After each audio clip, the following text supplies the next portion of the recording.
alive anyway. Shall I just go and show him?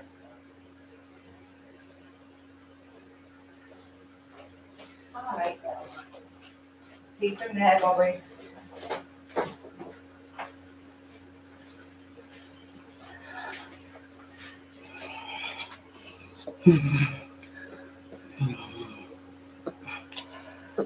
Eli's got a new friend.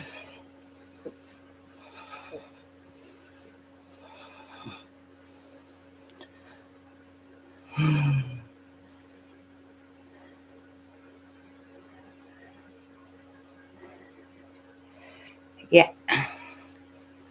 This is the new edition.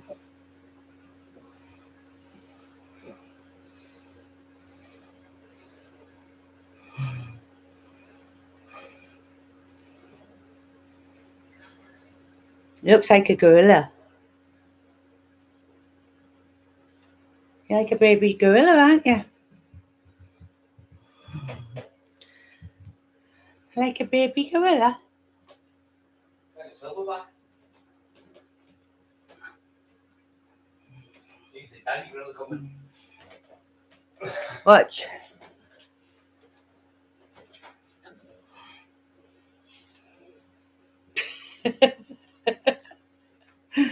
Yeah, so you sit down. Yeah. It's Wolf. We've called him Wolf because he looks like a little wolf. Hello, baby. Go on. Oh, he's short. Come on. I'm a little baby, aren't you? Very crying. Oh. You crying? Yeah. You're a little baby, aren't you? You're looking after me, aren't you, when you get older? You're going to get them bad people to throw stones, won't you, at the windows? Get the bastards, won't you?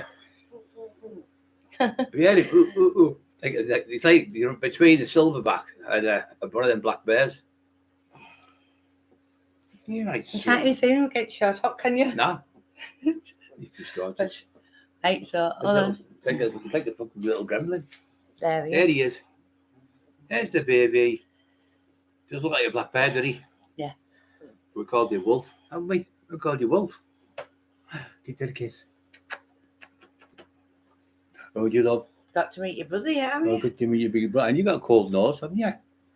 They're all attack dogs. All his mum and dad's all the way through military dogs. They are. See, now his eyes, his mum's eyes are like that as well. They stayed that colour. Beautiful he is. Fucking one for the fucking price we paid for him. But they brought all these they're all like police dogs, everything in the army and them. They're all guard dogs, the whole one of the family. With loads of them. Kiss. He looks like a little baby gorilla. He does. Like a bear. He's You won't let stop looking at me now. Okay. It's a black German Shepherd. It's a black German, long-haired German Shepherd. Like a bear up the woods, doesn't he? In Alaska. I think Brian said wolf. Wolf, yeah, calls him Wolf. We were going to call him Gorilla. No, what we're going to call him? Kong. We're going to call him Kong, but I think we'll call him Wolf. But he looks like a little wolf, doesn't he? He's tiny, isn't he? Yeah, he's only 6 weeks old. So 6.5 weeks old. So beautiful. He's only what? Less than 2 months old. Nice to see. His head and everything's perfect. I think Uncle said, nice to see you both happy again. The puppy's brought happiness, hasn't he? He's from fucking Eli. He hasn't seen him yet. Eli hasn't seen him yet. Yeah, he looks like a black bear, doesn't he? Look at that. Sliding little teeth. Hey, little teeth. Here we go, chewing everything a bit together, yeah? And you're going to chew everything up. Oh, the baby. Oh. Great, isn't it? So I thought we'd keep him for tonight, please, also you could see him. So he's a new member of the family. His name is Wolf. How do you do, Wolf? You love your dad, don't you, already?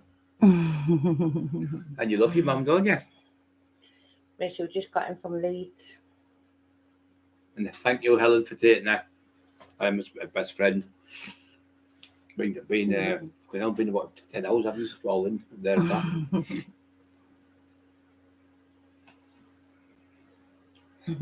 He won't stop looking at me, looking. Who's the baby? What? do you want? Kiss it.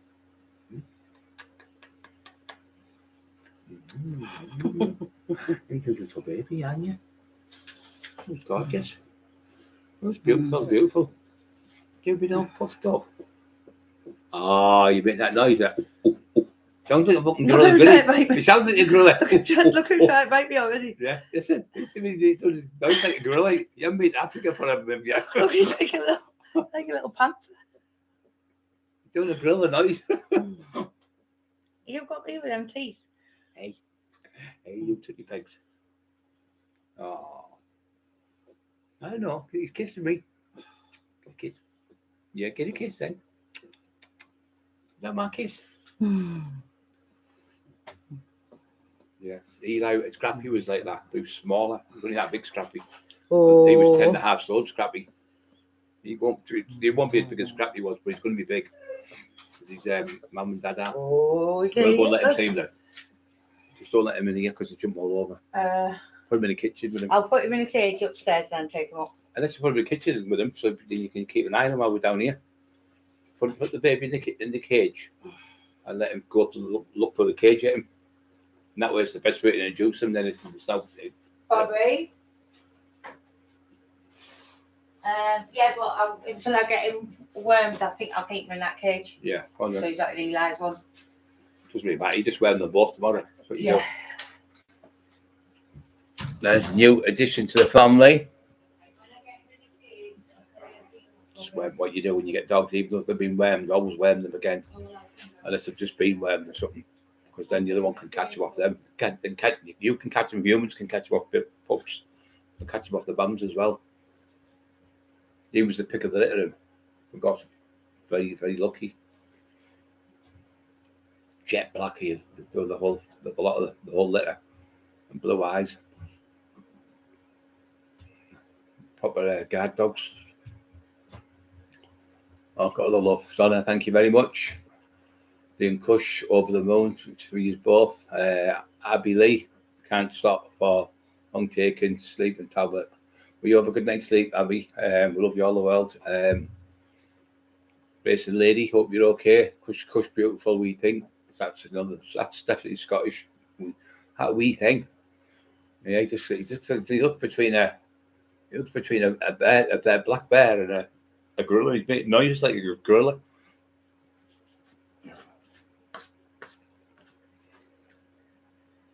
Cartman, you okay, brother? Donna, how you, Rob? JT, 12 months later, bring your mat off.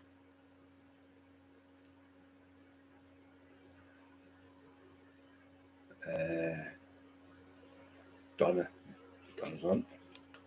Colin, little Colin, you okay, mate? There's Rob. Rob there's on now.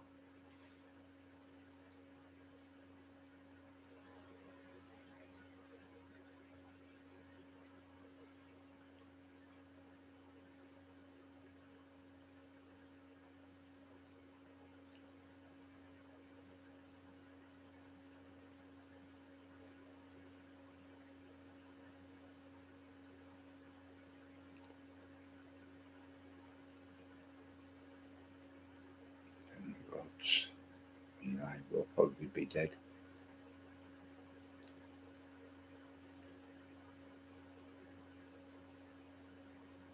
Yeah, dead protective over because they are. Well, that was all bit. What happens? You get the little dog, and then the little dogs. The big dog lets the little dog know they're the boss. But when I had Charlie, I had Wilson. Wilson was American bully cross with an English bull terrier, old English bulldog. That was it. It's fucking huge. His head was like that. Every time I've had dogs, Scrappy, Wilson, Jed was Alsatian, Elsa was Alsatian, the Doberman, so-called a Sadie, called all German names them, and he had them. Never ever anyone comes to the house. He had big dogs. Obviously, Eli's only a little dog, so obviously they took advantage of him. If Scrappy had been here, wouldn't have dared come to the door because Scrappy was just over 10 stone. Then sometimes he was a little bit under, But he was fucking huge. And the vet and everyone was saying John McLean company said he's the biggest fucking kid I've ever seen in my life. Monstrous, just a big monster he was. But his mum was the same as his dad. So it comes off the bloodlines, you know. So they've all the way back these ones. Wolf. So we go all the way back, and every one of them are all they've got the police, so they've got the army, military, so they're all and the people who have them, that's what they do for a living. They breed them, and then they keep them, and then they get up to about 1 year old, and then they sell them to the police and stuff. He's doing ragged already. Yeah, so I've put him in a cage. He's got Teddy going ragged. good. That's him. That's because he's going to get that. He's only think this tinfoil. He's got tinfoil in his mouth already. Tinfoil's getting ragged about already. So nobody there come to the fucking house, cat man. You okay, brother? So no one ever come to my house before with dog. But plus, well, the injuries I've got now, my injuries are getting better. My hands are like I could even on the field before I'm throwing punches now. All the angles can move and my neck can move back side to side and everything. So definitely getting better. So they took advantage of me being in the wheelchair, being in a hospital bed, and only having the little dog. But when Scrappy was alive, they didn't dare fucking come. Wouldn't dare come. They go, woof, good bark. When the key barks, the whole fucking neighborhood can hear them. The fucking monstrous dogs. The Japanese are vicious, but the American ones are a lot bigger and stronger. Get him strong fight his dog.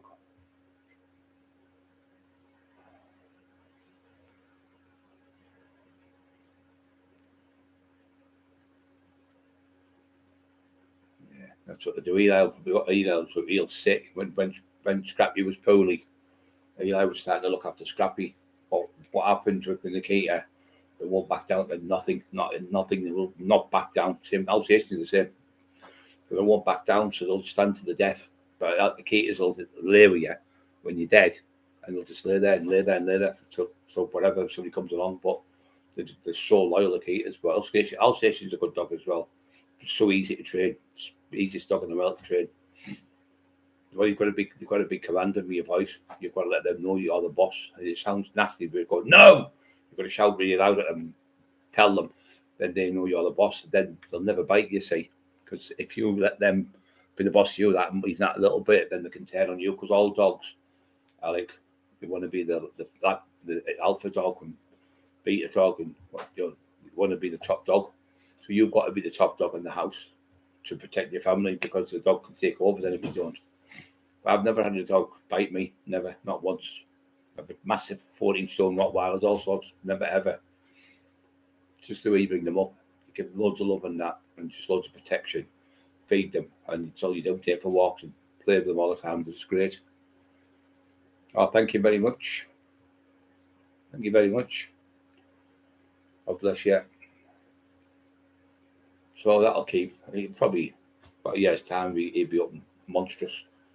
They grow very, very quick, Alsatians. The Keaters grow big. When I had my bed, he couldn't get it. He was that big. Think of that, a tiny little thing like that. Scrappy. You wouldn't believe how small he was. It was like as big as that bottle. That's how big he was. About as big as that. Tiny little feet. And he had no. I took the carpets up. So I was going to get new floors. I thought, no, leave them up for a couple of months till he stops weeing. Because it takes me a few months. But within 4 or 5 days, what you do is you put paper all over the floor. All the paper. I put my pants to the best because it seeps in. So you put them all over, like say 10 pieces. Then the next week you put a 9, and then the next week you put 8 and 7 until you've only got one. But it only took me 1 week to get Scrappy down to one piece of paper, and he would go. And what he used to do, we've done it with Eli. So all my dogs, what I do is I've got 2 cages, one downstairs for them to be in. So if you go out, put them in the cage, and they've got 1 cage upstairs. So you've got them upstairs with you, and the babies, because you don't want them pulling wires and all that, because they're going to blow themselves up. So you put them in the cage with the blanket, like a pillar on top of your bed, or a blanket off you, or an old coat or something. You put your coat so they can smell you, so they feel safe in the cage with your smell of you. And then what you do is you give them like some type of teddy, where you sleep with a teddy a few nights in your own bed, so the sweat's off you, goes onto it, and the dog smells that, and it feels safe, and that's what they do. So he would want to go to the cage. Eli would go. Eli just opens his cage with his paw on, goes in himself, and goes to sleep. Scrappy was the same. You've got to take your time with him, and just you've got to take your time. It takes time to do it, but in the end, they're just good dogs. But if you just leave them pooing on the floor and all that, and you don't clean up and things like that, fucking you shouldn't have a dog. You shouldn't be looking after them. Yeah, they do. They're so energetic as well. The Akitas are the same. Well, Akitas are crossed with Japanese Akitas are crossed with Alsatians. That's how they made the American Akita.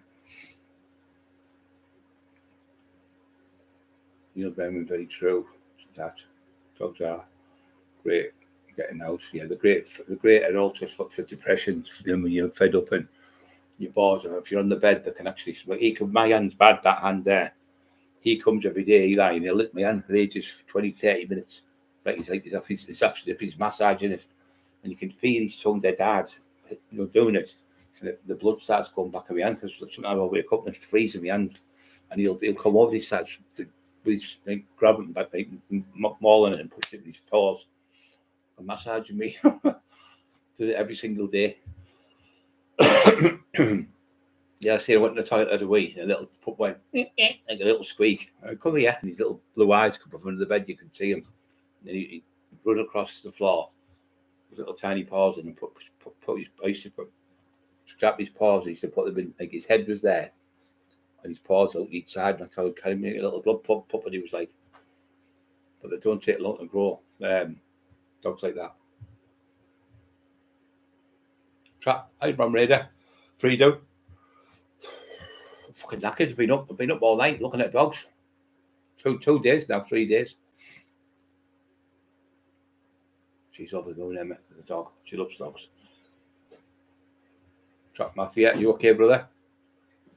Hey, Neil. JT. Eli can smell him Yeah. on me, right? And he's going. His tail's going, but he's licking my hands, licking me legs. He's all right. So then he's like, I don't even let him see. He's whinging in his cage because he don't want to be in there. But I don't even let him see him because he'll just sit. He'll want to be in your room 24/7 morning. Yeah. He'll fight through the door to get to it. No, it'll be all right. No, I mean with the way he nods. What they'll do, remember when he nods? You'll just sit with him outside That's what the I cage. mean. But you know when he nods through the boiler? Yeah. So it'd be great because he's the older dog now, so he'll look after him like he does with the hedgehogs and everything. He won't look for hedgehogs now. He's got his little friend. I know. Who goes out looking for hedgehogs every night. Hang about with him. To play with them, doesn't touch them. Bobby picked them up and put them over the fence now. He starts growling at him. And shit, yeah, I say, it's going to get me. A fucking hedgehog. What a fucking from back of him, and he scared it might spike me. Fucking hell. I can't pick it up. It's going to get me. A little hedgehog with a little mouth that big. Fucking shit house he is. Oh. Mum had a house inspection a few weeks back. Landlord came really hard, and it's just a leather jacket he was hanging off by the dog. I felt like JT, dogs are getting used as weapons by the wrong people, but that way I've been today, they've got like a lovely setup, but they're actually like guard dogs there. Yeah. Them. Do you know what I mean? So yeah, they've got the army. you're not taking them out and setting them on other dogs or anything. It's to protect the property. The police will get them on for a minute. Most of them, but 80% of the dogs go to the police. And the military, they've had a lot with the military. Yeah, the army lads. He's going to send me some videos of he showed me one where he got his little girl to attack him tonight. But the dogs ran straight over towards a little girl, but obviously he can command it to stop straight away. Yeah. And then she went and hid. And then he said, play hide and seek, go and find her. And the dog was like... So they know what to do with the dogs, yeah. Really intelligent. But that was like a fawny blue. And I've got the uncle and the auntie, and that's why he said it was a pick of the little one. Yeah. So he said he just didn't want him knowing to mingle with the other ones. Yeah. Lord Henry, hello mate. You too, buddy. Freedom Catman. Colin Maguire's up. Racing Ladies on. But it's the first time that I've we've Rich got Tea Biscuit 78. because we've got him, haven't we? We end up going for him early, and Somebody just said there, Rich Tea Biscuit. I love the special guests. oh, and he's got poor little things, got worms, hasn't he? Yeah, but all pups, he's only 6 weeks older than these, so they all get them. They can re-get them off other ones as well. So all you do is wear them on and be all right. Yeah. But then you wear them at the same time as well. So both have got what both have done. 20 pennies to do it, and that's them done. And then you go for the jab.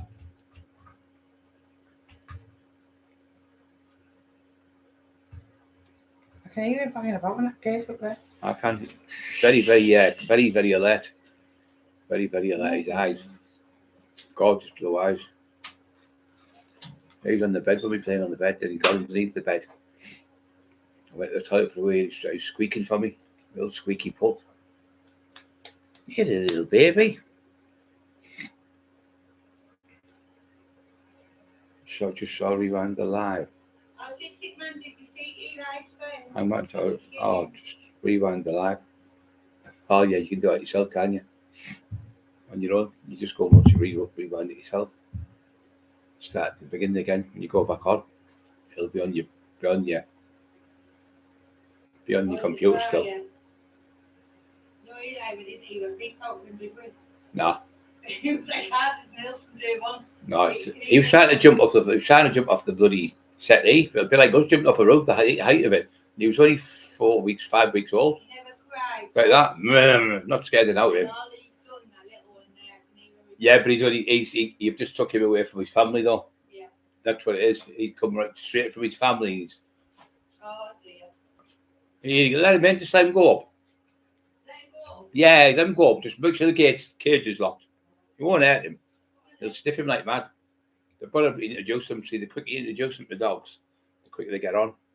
And with kids and that, if you introduce them to people, and when could be them again the other day, look at that. Useless lady with the razor. So the quicker you get them out and introduce them, obviously, but you've got to get them everything done, the big fleas and all that, and worms and everything. You get them out, and you introduce them to people and other dogs, and they're more socialising. You've got to socialise with other dogs as well, so they don't fight with other dogs. And that's how you get them fight. If you just keep them locked in a yard all day or in the house all day and not social, you go, hey, yeah, go and see such and such, and you let them lead the dog. Keep them a bit away from it until they know each other. Eli knows all the dogs around here and they all play with them. They all come up to him, little tiny Jack Russells and everything. Hey!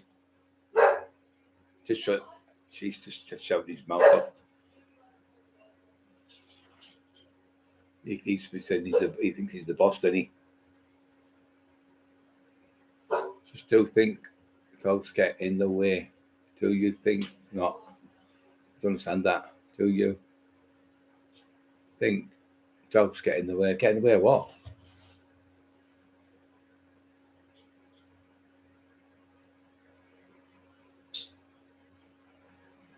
I think that PT's a fucking idiot.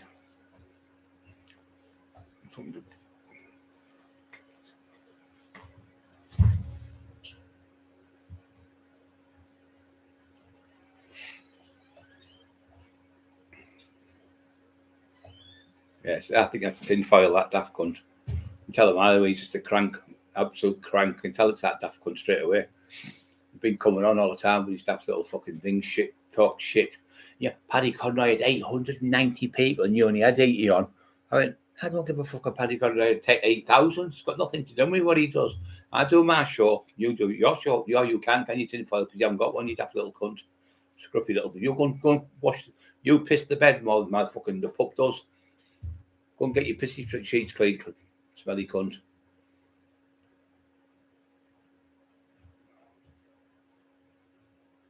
Yeah. Don't you think that's getting in the way? No, because you kick fuck out your dog every time you seen it, you fucking horrible cunt. I come in one day, he was booting it, called it Georgia, the football bred for Celtic. What are you fucking doing? He said, she's ripped all the fucking stuff out again. out the bin. I said, "Well, you fucking daft. Why would you put chicken in the in?" He had a green bin in the kitchen. No smelly green bin in the kitchen. What he put outside for the bin meant to take, and he threw all the chicken in, kebabs, and his fucking fat wife eat. Filled the bin's full of shite, so the dogs could smell it. I said, "You'll go back in there, wouldn't you?" She'll go back in. It was a boy or a girl. It was a girl, I think. He booted it in the ribs really hard. I'm like, "What the fuck?" I went mad with him. Me and Bobby was there. Fucking, you don't kick the fucking dog. It's your fault. You don't put stuff in the bin for the dog to get. Fucking scumbag. I knew it was him there, JT. As soon as I seen there, not being funny now. No, I'm a fucking dickhead. I don't know this shit, mate. Oh, one other da. The little scumbag. I knew he'd come on with his shit. He sat day and night, him and Fatty, waiting for the pies and the fucking kebabs and the fucking food. Waiting to us. See, they've sat up all night waiting to see who comes on. I knew he'd come on. He just can't fucking shut his fucking that blabber mouth. He's all fucking, where's this Paul Sykes? Man, I'm making a movie, Paul Sykes. Paul Sykes' movie's getting made. Well, where is it? We're fucking sick of hearing about it. He sits all day waiting for me to comment on, to put anything on. So everyone, just go and have a look at the one where Jamie Doyle threatens the innocent dog walker. The lad's only going to buy. He bought 2 DVDs off him, and he said, "These don't work." These. He said, "Well, come and meet me later on." So he went to meet him. So 3 or 4 in the morning, he's off his head on that fucking shit again, and off his head on the tablet. So the kid goes, "So go he?" Anyway, he's trying to get the dog. So he's going, "I'm getting that dog put down," but it was 2 years ago. 2 years ago, I've got my medicine. I feel sick all the time lately the last few days.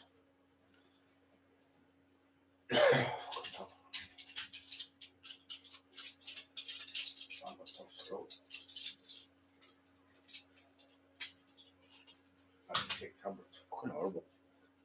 So sick as alcohol. The meds, I've got like my painkillers, but fucking before I come down, and I forgot about mixing them with the wrong things. But yeah, he just can't shut that fucking mouth. So he's doing that with the bin. I went, "What are you doing?" Wouldn't even take for a walk in the house. Fucking dog shit all over the back garden everywhere. About fucking 2 ton of dog shit everywhere. Lazy bastard, can't be able to pick it up. So all they do is sit and eat and phone kebabs and parmesans and pizzas, calling people all day long. She sat there calling people, looking at her thinking, "What the fuck are you?" He went to her, he said, "Why do you think I go out all the time? She's fucking boring. She's the most boring fucking person I've ever been out in my life." He said, "The other girlfriends had that. Used to go out and have these with us and have coke and we go for drinks or we go to the pub and all that. She won't go anywhere. She sits there like she's dead. She's like better than me," he said. She sat there like that, drinking in the pubs, like with a drink as if she's like with a finger in the air. He said, "It's fucking embarrassing." He said, "That's why I don't go to the pub with her. She embarrasses me because like I'm going pubs where it's all like councils, estate people." And she's like, oh yeah, gosh, golly, gosh. She's like, not as bad as that, but like, she looks down her nose at people. I knew that was him. So I just know you. Like in 2 seconds it took me. I knew it was you. You crank, absolute crank. You can't. You could put 1,000 messages on that wall, and you put four messages off him and 4 off her now. But in 10 seconds, I'll tell you that's him. That's him. That's her. That's her. That's him. That's him. And you'll turn them around. It'll all be bingo, bingo, bingo, bingo. Every one of them, because the cranks. Both 2 divvy cunts. All they want to do is call people and put people down. But we've got a little dog. We're trying to make the show, make everyone have a laugh and have a bit of fun. He just to try and spoil it all the time. That's what he does. Just tries to ruin it. And then there's another video with him on Trap Mafia, where what is he on? Where he's in the snooker hall. Have a look, Brian Cockerill in Bishop Auckland snooker hall. Have a look at the state of him in there. So there's 2, and there's another one going to be coming on where he's in the commercial, where he's off his fucking tits again with more fucking shite. And he's talking, and you can see him, and he's like that, picking sleep out his eyes and everything. It's about 9 o'clock in the morning. He's got the scruffiest, smelliest t-shirt, right? Do you know, like something you wouldn't even give the puppet to Leon, and it's got more wrinkles on the t-shirt than a Shar-Pei, the Shar-Pei dog with all the wrinkles. It's fucking covered in wrinkles. He must have had it on a month, and it's filthy. And he's like that, going picking sleep out his eyes. He's going, yawning, 17 yawns he has in about 3 minutes. I said, "What the fuck's that? Has he been up for days?" He went, "No, that's a smack rattle, Brian." And I never knew that when you're coming down off it, you yawn like mad. I didn't know. I like text and said, no, it's a smack rattle actually. I've been in jail, he said. I've had gear in that and you're waiting for you can't get no more. The only way you can stop it is to take more. So that was smack rattle. He's in there, yawn. It's in the commercial pub if you put it on, and you'll see him when he's doing the documentary. Jamie Doyle caught on camera. It says he's yawning like fuck, but he's filthy black. No, his face filthy. It's like he's been rolling around the streets. Like his bum brother. What do you call that bum brother he's got? Paul Sykes. 2 bums on the streets. So he wanted to be like him. You become worse than him. Somebody said the other week, be careful what you wish for. He's wished he wanted to be like Paul Sykes. Now he's become worse than Paul Sykes. He's got the worst name in the country. Laughing at children, 30, 40-year-old having threesomes with a 33-year-old bloke. He thinks that's funny. Well, I think it's fucking disgusting. Turns your stomach, and then he's fucking wanting to offer people out. But when they get fit, and they go, then won't meet you. How they blab them out? You keep telling me, oh, that's another one. 3 days ago, you come on with Rob Brenton, your so-called war cry publishing boss, which didn't even fucking exist. It's all shite. Brian's getting lifted in the morning. That was 3 days ago. So it's 4 days now. 4 days, sorry. 4 days. It's just all shite every time. He's got caught with this on his computer. He's got caught with this. He's been putting kids in freezers. It's the same shit every day you put on. It's the same shit every week. It comes out of your mouth. And every week we go by, nothing happens. It's over 6 months a day. It says on my thing, it's over 6 months I've been on that since I've been arrested for that carry on. And like I say, they've dropped all bail conditions. And I'm just waiting to go to the next stage. So when I can put my version. See, what I want, guys, I want him to get me charged so I'll go to court. So then I can put my version out. You know, I can put my version out without getting called a grass, without getting called anything, because he's took me to court. So I have the right to fucking fly in courtroom, and I have the right to make a statement when I go to court, because that's what you do. You can't fucking, you're putting your point across. It's like if you were in a car crash in the street, right, and you were doing, say, 30 mile an hour on a 40 mile an hour road, and another lad was doing 50, cut up and hit you, and then you smashed the car and you go to the police. Oh, well, he's just cut me up there. He was doing whatever, and then you could say, well, look on the speed cameras, I'm doing 30. He cut me up, he was doing 50. And I've got a witness, so you get, like, say, a woman, there's like traffic warden or something, walk past her, or 2 people on the street. What happens? Well, that man there in the red car was doing about 30 mile an hour, and the other one behind him was doing about 50, 60, trying to overtake him. The man in the red car moved his car, and he hit him. So you're not going to say, let him tell the version what he's got to the police, and not give your fucking version and and go to jail for something you haven't done. You fucking idiot. You must think people are stupid. He's going, oh, Brian's grassing me up to the door. Wait a minute, let's get this right. You asked me to go to the door with you. You said to me that it's a misconstrued. Well, you never use that word. I'll use that. Misconstrued means it's a mistake. Clerical error, she said. So when I went to the door, you did what's misconstrued. You got £1,000 a month, Shirley, got every month for 12 months. Right? January, February, March, for 12 months in a row, and it was put into Shirley's bank account. So you should have got it in your bank account, but you got it switched to Shirley's because you moved from North Allerton to Stokesley. So for about a year, you got away with it. So then you got another £3,000, which I can prove now, because I've got the statement. I've got the paperwork of a man where you went, I made $3,000. You fucking bum. And you're calling the man with cancer, slagging him. This man's got stage 4 cancer, and you call him all these names. When I made $3,000 this month, you fucking bum, off the Lee Duffy book. So there's the proof, because the Dole turned around and said to you, where did you make the £3,000 from? And you've got 12 months in a row you've made money, but 1 month you made $3,000.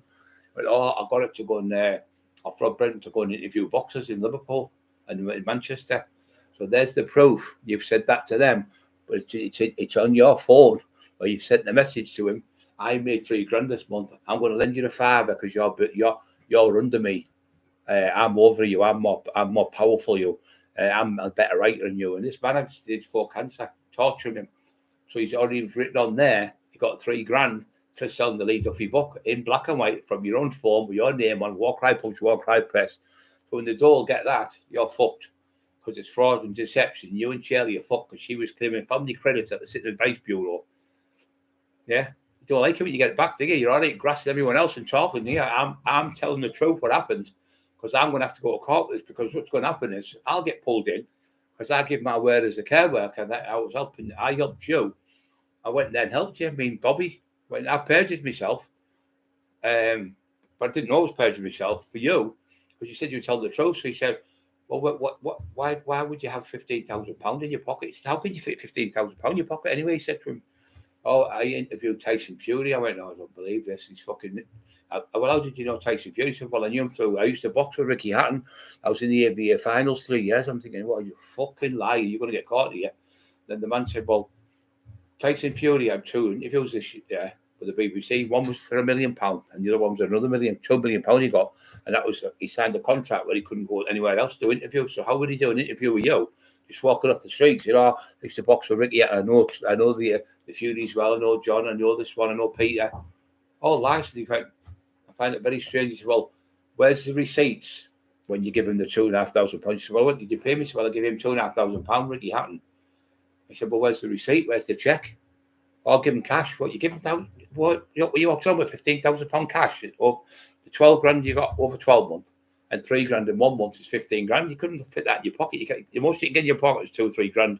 When I went out, I used to have 2 grand, sometimes 3. If it was like £50 notes and 20s and that. But you can't get 15 grand in your pocket. It's impossible. So the man said, there's no way you could do it. This is a fucking fraud squad from the door. So I'm sat there, I'm going to get in trouble here. I'm going to lose my fucking job because I'm lying. I'm, as a care worker, saying he's got bipolar. He never had bipolar. It was all made up lies. So Bobby's outside in the car, little car, we give him a lift. He's out 16 mile there, went back to my 16 mile, back to there, back there. We've done about 120, 30 mile that day for him. And he never once gives a penny. Then we went for something to eat, you know. He went, oh, I've lost my card. I've lost my card after I lost it. That old Chestnut. Every fucking time you go out with him, he's lost his card. He's fucking full of shit. What a greedy fucker.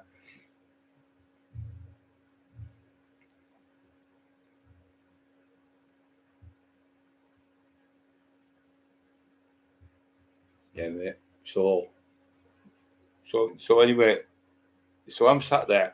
So he says, so what did you do next? He said, well, I interviewed Tommy Fury. I think, for fuck's sake, there's 5 grand. Then he said he interviewed Ricky Hatton. That was like 7.5 grand. Then he said, well, that's 7.5. He said, yeah, but I'll give him £500 each for a hotel. What hotel was it? I can't remember. Where's the receipt for the hotel? He said, well, no one would just give up £15,000 out because you'd want receipts so you get a refund on your rebate, your tax rebate. He went, oh, no, we don't work like that. I said, what do you mean you don't work like that? So you just give 20 grand to someone or 15 grand to someone and not want your rebate back. It doesn't make sense. You're talking in riddles. So the man said to him, look, why have you got £15,000 put? So £12,000 for your bank account and £12,000 for your wife's. He said, that money we give you, when you get that money, you have to think it's this. He said, you have to give us a change in circumstances. So therefore, you fraudulently got that money. No, because of this. He said, no, but you haven't. He said, you should have told us it's a change in circumstances. I'm getting 12 grand off Robert Brent. I'm working for him, and I'm going to put it in the such and such and pay for hotels so we could have checked it. He said, well, how did you get there? He went, oh, I got the training. So where's the trade stumps? I've lost them.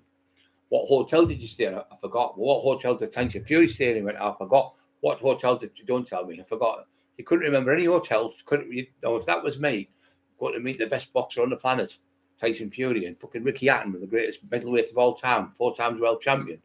You'd never forget that day. You remember everything. I remember when he got that, and he came and the bloke asked him for this, like, and he done that. You'd never forget it because you'd be with like top people. You know, it'd be like going to visit the Queen or something, or you're going somewhere where you would like, I'll go for the top fucking James Bond or something of the day. You'd never forget what happened that day.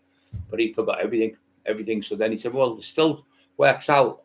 There's 3 grand left. He said, oh, well, the next day I went to Liverpool and then I met Tony Bellew. I said, oh, it's getting worse. So he turned around and said, so the world champion, middleweight champion, Ricky Hatton 4 times, the heavyweight champion, the world best heavyweight champion on the planet, you interviewed him. And then you've got the other heavyweight champion, the world champion, Tony Bellew. He said, but you know some top boxers, but where did he say Tony Bellew? I forgot. So I knew you were going to say that. So he just knew it was all fucking shit. So now he said, I'm grassing him. I'm not grassing him, you're grassing you. You asked me to go with you. I went with you and I helped you. And I'm telling my story because if they do get me in, they can hear exactly what I've said, the truth. But Bobby's my witness as well. You conned me and Bobby to go down. You were fiddling, the Sitting Advice Bureau, Sherry was fiddling the money, giving the family credits, and you came out of that fucking door and said to me after it was all done, you went, get in, I've just made 12.5 grand, he said, fucking get in, thanks very much. I went, so you lied to me, so it was all fucking made up. You went, yeah, but I've made 12 grand. I looked at him, I like, oh, you fucking sling, you just could have cost me my job. As a careback, I could have lost my job. That's why I fucking opened my mouth and said it. Losing my fucking job for you. Piece of shit.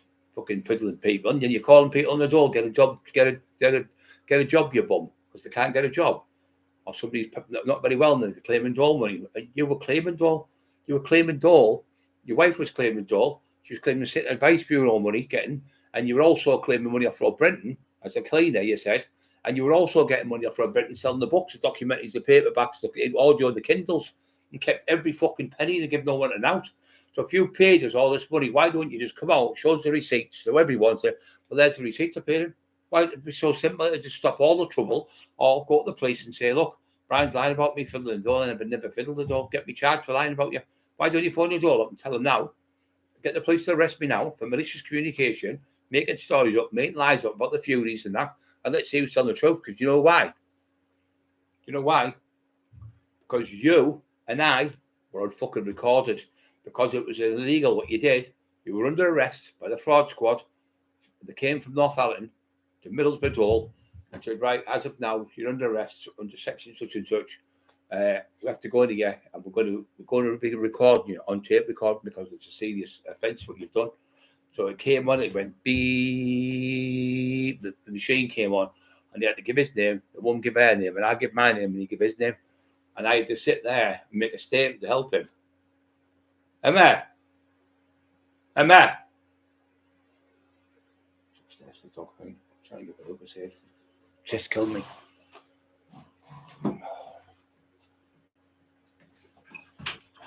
Get us a hook in the side of my bed, please. I feel sick. I've had no eat all day because I've had to sit over there. The dog, Eli, and that. When he had a sandwich, she said to go out all day. See, I feel a bit sick. She's called me a grass. I'm not a grass, Jimmy. You fraudulently fucking claimed the money. And you're trying to bring me into a fraudulent claim and get me fucking jail and get me locked up. That's what you're trying to do. I'm not stupid. Colin Maguire, Peter the Fox, Peter the Timmy B, yeah. And then he's fucking calling people grasses because the fucking he's offering people out for a fight, and then they're going to have a fight with them, and then he phones the police on them. And then because they make a statement, he says they've grassed him up. No, they haven't grassed you up. You've tried to have a fight, and Peter went out to fight you and knocked you out, put you on your ass. And then because you got knocked out, you got the police to get them locked up, but you started throwing the punches first and got knocked out. You're fucking crank. You love causing trouble. You can't fight. Doing Mike Tyson's book. He doesn't even live in fucking California. He lives in Arizona. Near my barrister. Fucking just talk shite. I'm doing Tyson for you. Mike Tyson's book. And his book, Mike Tyson's book, wasn't outselling as much as Paul Sykes' book. When Paul Sykes' book come out, I went, so you're telling me the greatest heavyweight of all time, Mike Tyson, book was selling less than fucking Paul Sykes, paedophile Sykes, who was known for raping young children in jail and being convicted in court, 25 sexual offences, and given a 2-year ban from the city of Wakefield and banned out of the city of Wakefield for 2 years, not to come back. That's how much he got. That's how much he was wrong. He wasn't allowed to go and either part in the schools or anything. He was going in the schools, flashing at the kids and that. So Eli's gone absolutely crackers, loves him, right? So the pup is it's been crying for Eli, but then it was going to sleep, right? So because Eli was still wanting to play with him, right? Listen to what comes out of the pup's mouth. It's funny. Oh, boy, that. Hold on. Look at them two. He growls at him in a minute. What, little pup? Yeah, the pup starts growling. Little bastard, eh? Right, that's Eli crying. Yeah, I want to play with him. Look at how happy Eli is, his tail wagging. Oh, the first time I've seen him, wait till you see this. Just take quick. That was the first meeting. Oh, look at his tail wagging like my Eli. He's got a best friend now, see? Eli's tail can't stop wagging, can it, Bobby? Look at his tail wagging. There's the puppy. Told you he'd love him. Oh, he loves him. Oh, they were the best friends. The only thing is, you wouldn't be able to hit the cup. I would never hit I know, but if you got to pick him up, I mean, like pick him up like naughty or something, do that, he'll bite you. You know, Yeah. the fucking pup's going to be massive, you know. His mum and that huge. I'll just get this little barrel so you can hear how cheeky he is. It's like, I couldn't Oh, he's believe got it. some bottle. He came from the bed. Where? Right, hold on, wait. You ready? Right, hold on Yeah. a minute. It'll growl in a minute, like real growl. He said it there. Watch him. That's Eli crying. Yeah. No, any second now he'll growl. Right, listen.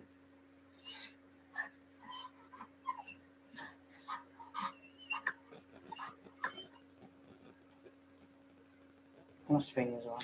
Yeah. I thought I saw you there. Yeah. Yeah. He's not scared of him, though, is he? The pup? Yeah. The pup was diving up to blooming. So it's like Eli with Scrappy. Told you Oh, to be yeah, it best. was like, Oh, God, oh, you're not me. he's actually jumping up at the cage door, right? Hold on, watch. Like, watch, he starts jumping up at Eli's face in a minute. It's the size of him. No, watch him jump up at Eli. Yeah, see him. Hey, see him now. Yeah. There he is. Oh, yeah, look at him getting up. They've kissed each other. Class that. That's brilliant. Now the best friends. Now Eli will beat him so much, it's unreal.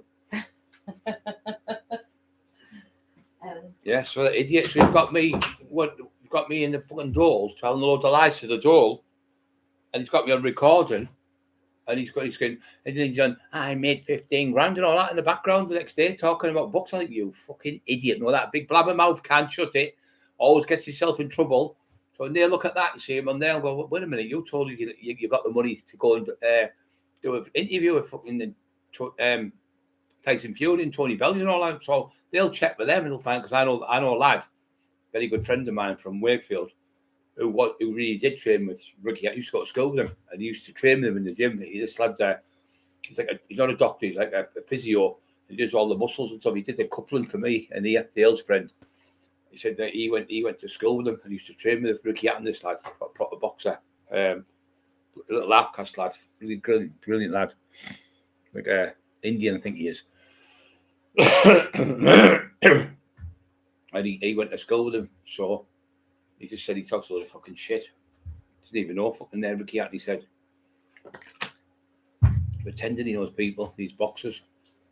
I've loved a few dogs in my times. They're the ones who fucking pinch your money and spend your money, mate. That's what you're on about. Yeah, he's fucking just junky Doyle. Everyone knows he's a fucking junkie. He stood there pretending on the show. Have a look on the pulse, so it puts the record straight. And he goes on about the paracetamol and the fucking cocaine made him go all funny. No, it was the fucking 33 diazepam you had, and the fucking 2 bottles of Bacardi, one in Mayo's, one in the snooker hall, and then you're going around doing this to the bottles, shaking and drinking empty bottles. You know, people have been drinking them, right? They'll put it down, it'll be all warm. It'll be left, or they'll have a drink, or they might go to the toilet and have a pee or something, or then playing pool or something in place, and then they'll go out and rotten that and just leave it. He was going around drinking the drinks at the end of the night when the bar was shut. He couldn't get the money. He drank 2 full bottles of Bacardi, and he had 36 diazepam. When he got to mine, he only had 3 left, and that was in about 4 hours. He took 33 diazepam. Fucking state of him. He's on stage going, "Give me a hallelujah," and everyone's going, "Shut up, you fucking idiot!" You know, like that. Give me a hallelujah. Absolute fucking bellender Doyle. He's on there pretending he's this fucking when I talk, people really listen to me. No, they don't.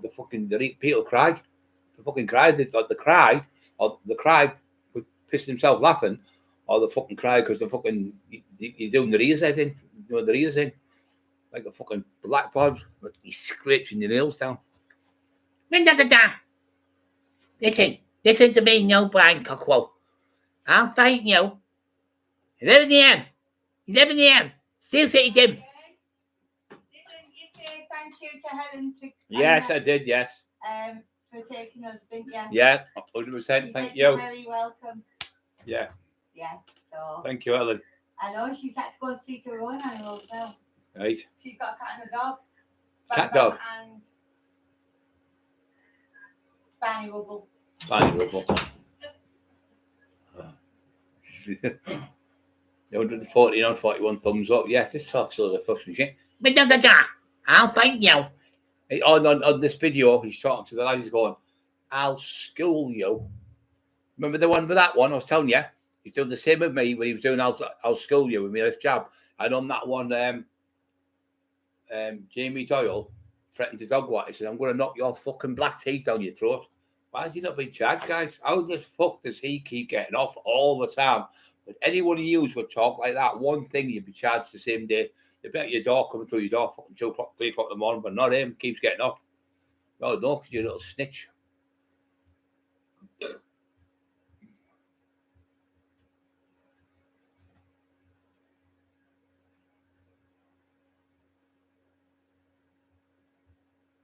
He's horrible. He's trying to get that dog put down. Trying to get the dog put down.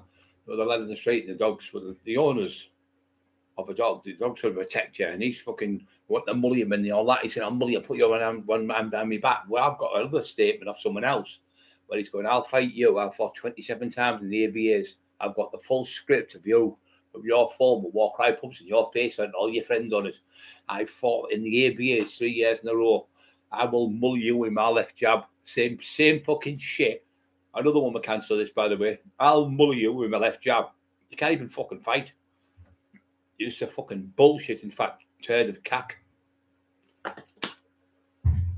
Going to get me jail. That's all you ever say. Then he's called me a grass because I'm going to countercharge him. Called me a paedophile and a nonce and a rapist and a fucking child molester and a fucking all these other things. If I'd have said that about him, I'd be in home house now. I'd be locked up.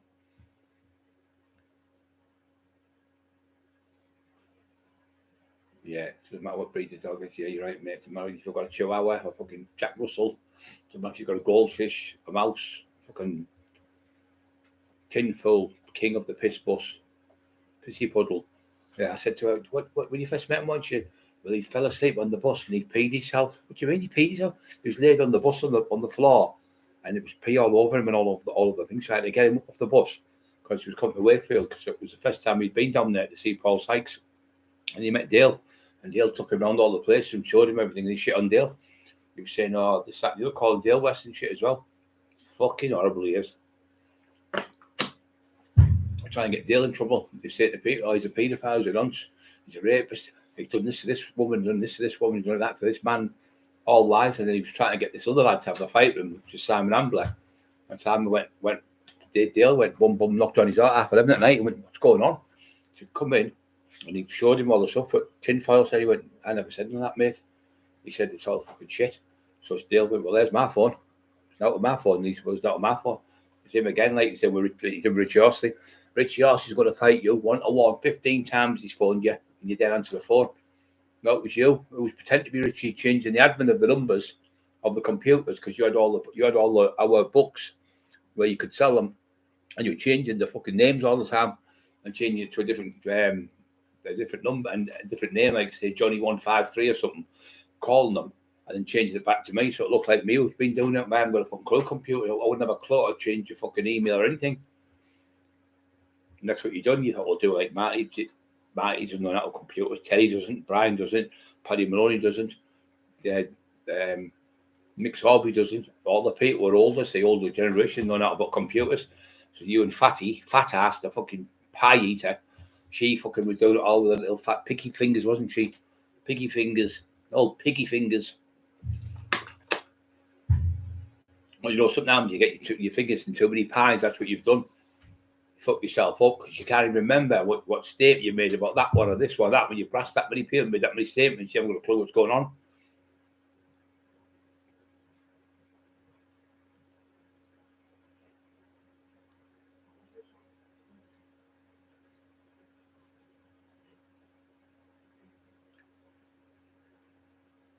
See, Sharon, how you stay?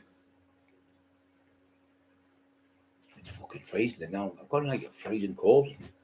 Need food, I think. Yeah, I'm gonna have something to eat. Your blogs, Stephen, not matter to you. I'm curious. Yeah, he does. Everyone he funds a police and everyone. No matter a long hair, black German shepherd. Yeah, that's him. Mum and dad were there as well. Yeah, what they do is they breed them. They don't sell them straight off. Then they give the army and the RAF. The RAF people, they have the dogs. No people, they have them. No, for the RAF, they have them for when they go the airplanes and all that sniffer dogs and that. They give some to the police, some to the RAF, and some to the army. They're all like attack dogs and trained dogs. That's what the profession is. In positive, yeah, he's a fucking he's a fucking. I'm not. I remember I'm the only person in fucking the whole world in history not to allowed to say the word tinfoil because it gives him dual arm and distress.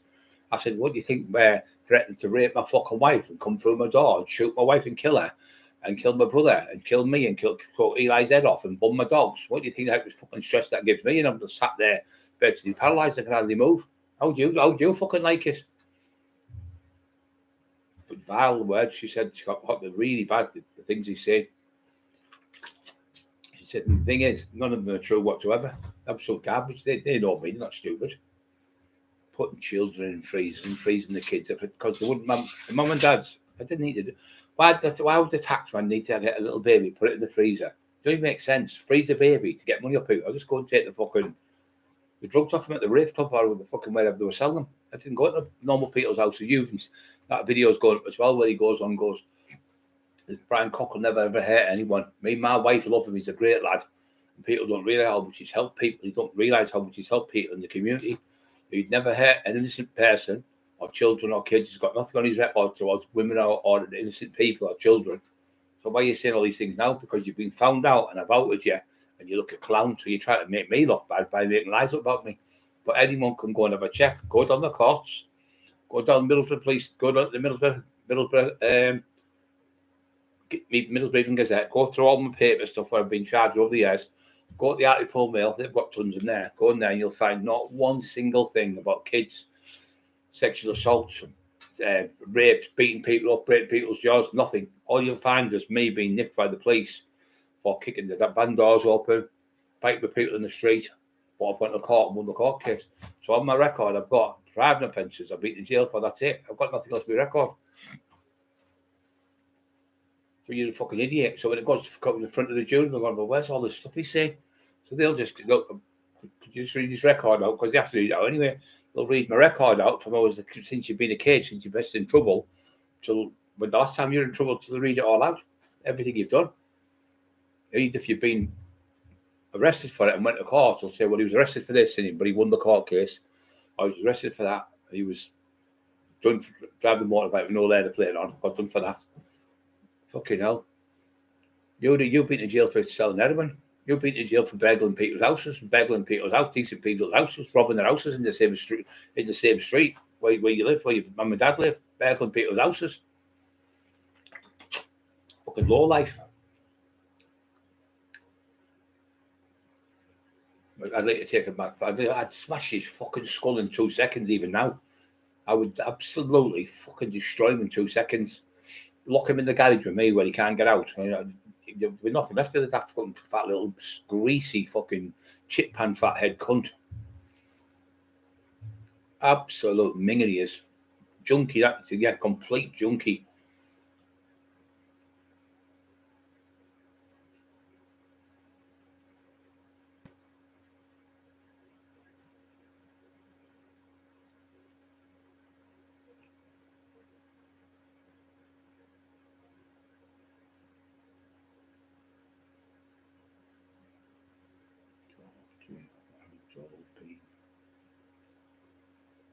He's horrible. He grasses on everyone in Middlesbrough, all the estates. Like Colby Young, we got chased off there for selling heroin. You had young 14, 15-year-old kids dropping heroin off all over the fucking estates. He was doing fucking the Subutex and all that. And then the lad, Kev Robinson, fucking chased him up. Colby and Emlington chased him right off the estate. Then he did it in Brambles Farm, where he was from. the woman we bumped into, we met at one, she went, oh, he's horrible. She said, I went to school with him. She said, at school, he was grassing on everyone. Then I met another lad when we went to Stokesley, when I went with him, because he was going to get beat up by the travellers. So I went to Stokesley. His wife was there. And there was a few other people coming to the door, about 20 people, talking to us and that. I got to talk to this man, his son. His son works, Simon, they call him. He works at Skipper's Lane, Tesco's, and he said he used to work in there with me. So he pretended he was a forklift truck. Brian, he wasn't. Then he says he was a shelf stacker. I stacked the shelves, he said. So I've been in there with the Christmas and he bought stuff. Hey, son, you all right? I didn't know you were in here. And got to meet him after the dough type of thing, and popped to see him. His dad and him come to see us, and they're friends of mine now. He said, oh, when I was at school, he said, I got 3 good items. He said he was going, telling people, I was calling them names and that I'm not a fighter. I was getting beat up and say like, somebody'd have fags. He said, he's got fags in his pocket and getting people the fags took off him, or he's drinking him to the teacher, getting people like the canings and that. It was fucking horrible. So I was hanging around with the people who could fight and then get them to beat people up, like he's still doing now. It's fucking horrid. But you're being exposed now. A real horrible man you are. Really, really evil and twisted. And the thing is, in the long run, it comes out in the end. You can only do it for so long, and people think, well, wait a minute, that's Tommy, that's John, that's Andy, that's Teddy Dick, or it's Brian Cockerill, that's Kev Rich, that's Teddy Rich, that's fucking all these different people. Nick Sorby, Richie Horsley, Vulture, Dale Brendan Hyde, old Matty Joseph Turn, Carol Edwards, Peter Duffy, the Duffy family, all them, Lee's brother, his mum and everything. So everyone's lying. Every single person, hundreds and hundreds of people from all over the country are lying apart from you. There's only you telling the truth. Fucking not right in the head. Freedom, thank you, brother. Can hear them playing it there. Richard Marie, hello, love. Yes, Hangman George. What? I am. Why?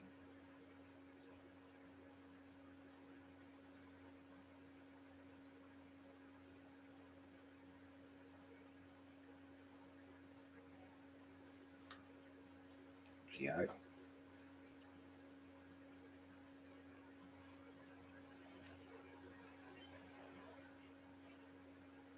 I'm just going to throw a little bit, but my ears blocked a bit again. Fucking as soon as I go on the swing with sunbed twice, and my ears have got fucking wax in the ears. As soon as I go on, some people, what I should have done is put a bit of cotton wool in my ear.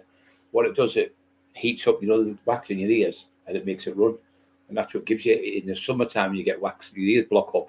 It's because of the sun when the heat's on you. A lot of people are not allergic to, but the heat of the sunbeds makes you get blocked your ears because it melts in your ear.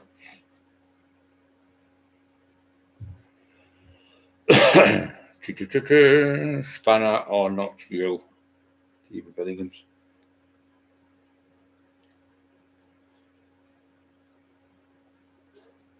Jimmy B is roundabout. Windows ajar. I'll fight you. Steel City Tim. 11 a.m. 11 a.m. Windows ajar. Windows ajar. That means windows ajar. He can't even fucking speak properly. He said, yo, you only had 80 people on the other night. I went, so what? You just sat there. It's like you've been on a night, as you see. You'll be on again with another fucking name. He's mental. He's totally mental. But your little tricks, where's my chat? I thought you'd be telling everyone for 4 years you're going to take my channel off. You're going to take my channel off me. Been telling everyone you're going to fight me for 4 years. Still waiting. Been telling everyone for 4 years I'm getting arrested for about 40 different things. Been telling everyone the court kids, the judge just phoned you at 1 o'clock in the morning and he's getting 20 years. Next day, he's getting 30 years. He's fucking mental. He's sat in a shithole in the middle of nowhere where no one gives a fuck about you. You've got no friends. Your mum and dad, none of your family want that to do you. Your kids can't stand you. Your own daughters, stepdaughters, that can't even go to your house. They're not allowed to go. Your own daughter won't think you need a grandkid, which is a red flag for me. And your own sister won't think you need a grandkid, or your own brother. And your own nephews won't think you're in the house. It's red flags all the way across. Red flag for me. It's a red flag for me. It's a red flag for me. That's 4 red flags. And that's why you've been chased out of Teesside. You're not allowed to come to Teesside. South Bank lads, the Greenstown lads, the Eston lads, the Middlesbrough, the Hartlepool, the Darlington, every cunt in the North East won't have here. So you've been chased, a little snitch. A greasy-haired little stinking snitch who pisses himself. Pissed the bed. Please hit the like buttons, guys. Thumbs up.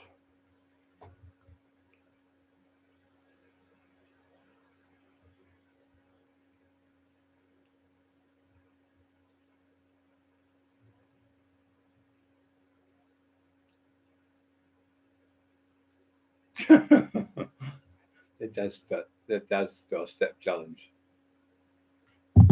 Pissy clothes. Fucking hell. Fucking pisses. He pisses himself, and then still gets up with the pissy clothes and goes to work.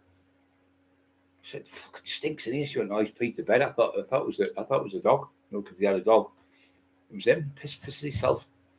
Gets that drunk. He did it. He pissed out. You know them when you sit waiting for a bus on the seat. Teddy was he was going to London. He was on there. His phone was on the floor. His wallet was on the floor. And Teddy came around the corner. Reminds it Wilson picked him up, put him on the stagecoach bus. He pissed the bus again. He went to fucking Paddy Maloney's and fell asleep in Paddy's doing a documentary. Smacked out his head and he fell asleep in the chair out again, snoring in the background. There's Peacock and we're doing it. He said, "I can't work with him." Neil Jackson. I said, "Where have you been, Neil?" He went, "Oh, I've been 3 hours with him. He's had to be in every crack house and drug heroin place for 3 hours." I said, "We're supposed to be doing a documentary today."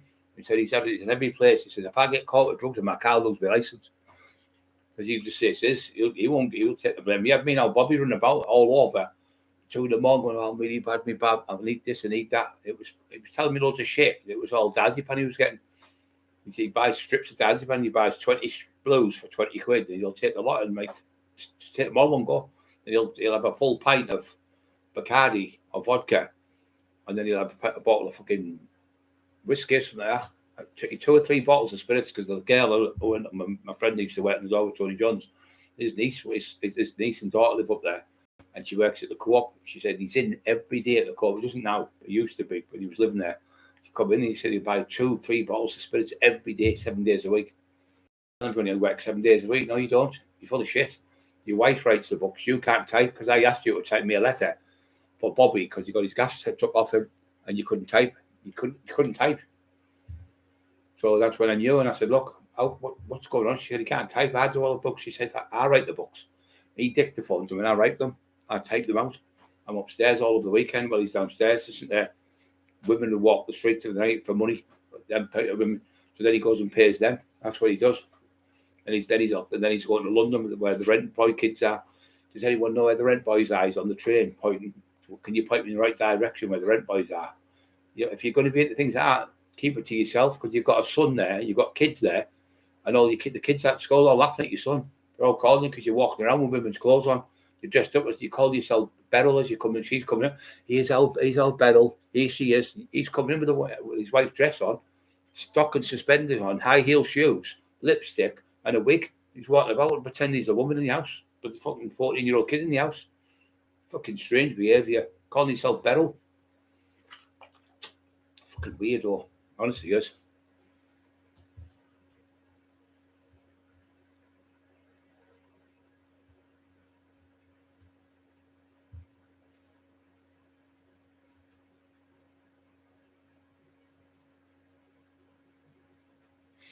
Colin McGuire, you alright, Colin?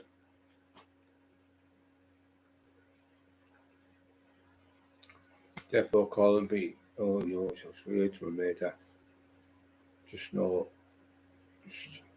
just so you know it.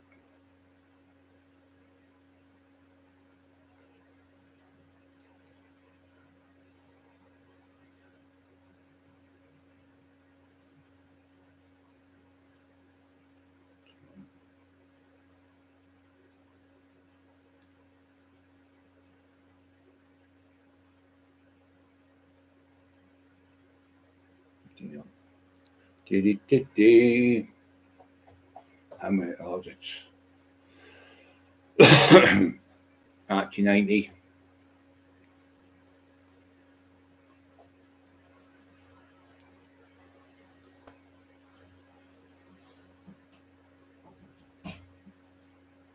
Anybody out there? Is anyone out there not yes for that? Yes, once for no, and twice for yes. Oh, He dropped the bottle there. I heard that. Beryl Boyle. They all call him Susan Boyle. That's his nickname, Susan Boyle, with a dress on. He looks. You remember her off the Goonies? The woman. She's dressed up. She's dead hard and that, and she's got the son. There's the one with the like a monster type one. He's got a Superman t-shirt on. He looks like the man off the Goonies. He's dressed up. He's got a wig on. He's got his hair crimped. She used to crimp his hair. Then he's got another one. He's got a woman's mask on. It's like like Silence of the Lambs. One of them like a mask, and he's put on I love Red Rose West and Fred West are the best parents in the world. The ones who raped and killed and murdered their own kids. He's got them on. He's got Jimmy Savile, the best man in the world. He's definitely not gone up right in the head. But he's dressed up as Thingy Damer, the serial killer, it's American Psycho. He's dressed up as him. Then he's dressed up as Paul Sykes with a moustache on. And packing the fags up here as if he's Paul Sykes in jail, like that, walking about. Then he's dressed up as Oliver Reed. Then he's dressed up as the Wizard of Oz, the lion, the cowardly lion. Then he's dressed up as fucking, what's the one? The Sound Times one where he puts his thing between his legs and he's doing that dancing with the dress on. And then he's dressed up with a pizza box, but he's got no teeth. He's got no teeth in. So he's forgot to put his teeth in, but he's got a pizza box, doing that with the box. He's opened his mouth, he's got no teeth. He's calling people, knock people's teeth down the phone. He's got false teeth. He's calling people, but he's been doing this now for fucking years. His nephew said to me, we call him Walter Mitty, he's away with the fairies. He said, we won't let, none of the family let him, the dad and no one won't let him in the house. Streak Sea Lovers, official topic talk. HD, how are you doing? Talks.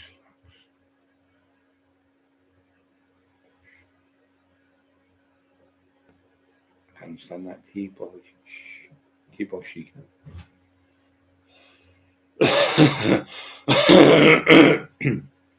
Just bad today. A little puppy pal we've got. So he's ripped everyone up for the books, ripped everyone up for the documentaries, and now he's doing a runner. But he's also not just ripped them off. He's been not just moved out of Stokesley. He's been evicted out the house. They've evicted him, the bailiffs. He hasn't paid the mortgage. So all that money he's had, he's put that up his nose. The whole lot's gone on drugs.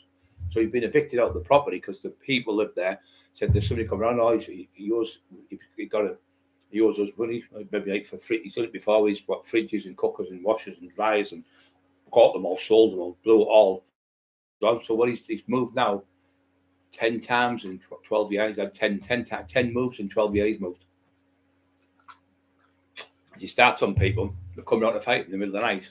Starts offering them out full of drink, and then they come to the door. Then he records them, then gets them locked up, and then he has to move on because they put his windows through, or they after him, or he gets loads of drugs off certain people, get druggies, and the bill's that high, can't afford to pay him, so he has to fucking go again. That's what he keeps doing everywhere he goes. 10 moves in 12 years.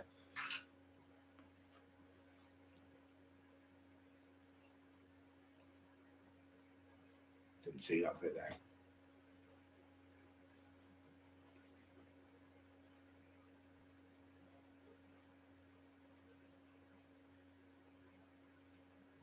What shit about anyone who doesn't just there for it.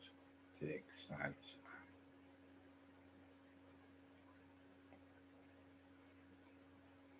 Yeah.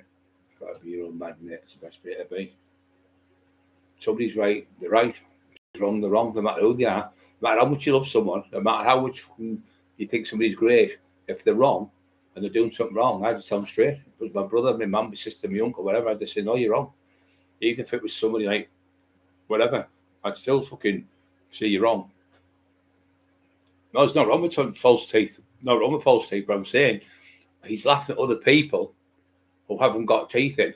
He's laughing at other people. He's only got knocking a lad's teeth out, a young kid with a dog walker, because he bought the young lad's mum, young lad's wife bought him two DVDs for Christmas, and they cost 40 quid. So Tinfoil gave him the DVDs, and they were made in Holland. So the format was not right. So they sold over 1,000 of them all over the country, and they were charging whatever money, 20 quid each for them. So it was like 40 quid. So all he said to me, he said, look, I bought these DVDs off you, Jamie. They don't work. Is there any way you could refund my money, or could you just refund the 2 new DVDs? So he says to the lad, oh, I'll come and meet you. So he meets the lad at the area house from the morning, 4 o'clock. And the lad goes to meet him. He says, do you want me to, I'll come round your house and I'll knock your fucking teeth down your throat. I'll knock your fucking black teeth out. So he's calling other people. And he's got no teeth himself. That's what I'm on about. And that's where I'm coming from. So he's calling people with he's calling people who've got black teeth, but he's got no teeth himself. That's how she's calling the girl his mum, yeah. He's just fucking mental.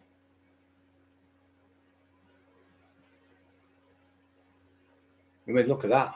He went to London, right? So he goes to London. He told me, he said to me, oh, well, I was in London. He said, I seen where Sherlock Holmes was. I said, Sherlock Holmes isn't real, Jamie. I said, it's a fictional character written by Arthur Conan Doyle, who's a doctor, physician. I said, and he written it in, I think it was 1870, 1780, something like that, in a newspaper, and used to make good money off it. But when he stopped doing the newspaper articles about Sherlock Holmes, he didn't made no money. So when he was a physician, he had to go back to being a writer again. So he done the books, Sherlock Holmes. When you eliminate the impossible, whatever remains, however improbable, must be the truth. And he didn't have a clue what I was talking about. Anyway, he said, oh, no, it's real. I said, it's 221 Baker Street. That address is real. But he didn't actually live there because he's a fictional character, Jamie. It's not real. Like Santa Claus, it's not real. He went, no, he is this. Oh, for fuck's sake, it's like talking the wall. So then he turned around and said, I've been to London. Now, Jack the Ripper's 144-year-old murder. He killed, I think, 5 women.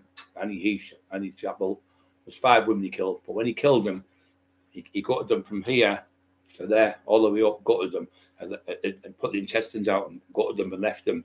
So that was an unsolved murder, 144 years. So the Belgian police, the FBI, the CIA, MI5, fucking every top police force all over the world and top agencies have tried to solve that murder, that elusive murder for 144 years. Jamie's gone down on a 1-hour Ripper tour, got on the bus, on the Ripper tour bus, and after that 1-hour Ripper tour, our national treasure, Jamie Doyle, has solved the murder. The murderer for Jack the Ripper. Jack the Ripper's from Middlesbrough. That's what he's put on. Jack the Ripper's from Middlesbrough because and on that bag, it was let me tell you, when he killed all these women, he never ever took anyone. He gutted them from me to here. He never took anything else, like eat eyes out or stuff like that. He gutted them from here to here. So what's the hand got to do with anything in a bag, a doctor's bag going to Middlesbrough? And when he asked him, I said, well, whereabouts in Middlesbrough from? What street's he from? So he's trying to say the 144-year-old murderer, it's never been found. He's found who the murderer is. He's writing a book about it. Fucking deranged. And now we're down London and he solved it. The mystery of one of the biggest crimes that ever lived. Fucking deranged. That's how deranged he is. Turkey, get mine gone. Turkey. Well, sometimes have you seen him? Have you seen that advert where he goes, he goes, it's like that. And I went, it's not you. Because obviously he's been to Turkey, he's got new teeth and new hair on. His face has been done. And he's got his eyes different colour and everything. He went, oh, where have you been? Oh, he went, Turkey. Oh, yeah, go on, you can go through in the passport. Totally different bloke, it looks like. Yeah, them Turkey teeth, the only thing is you get them fucking wrong. They're a nightmare. I've known quite a few people get them. They're like stuck on there. They're fucking terrible. Just look like turkey teeth, they're called, don't they?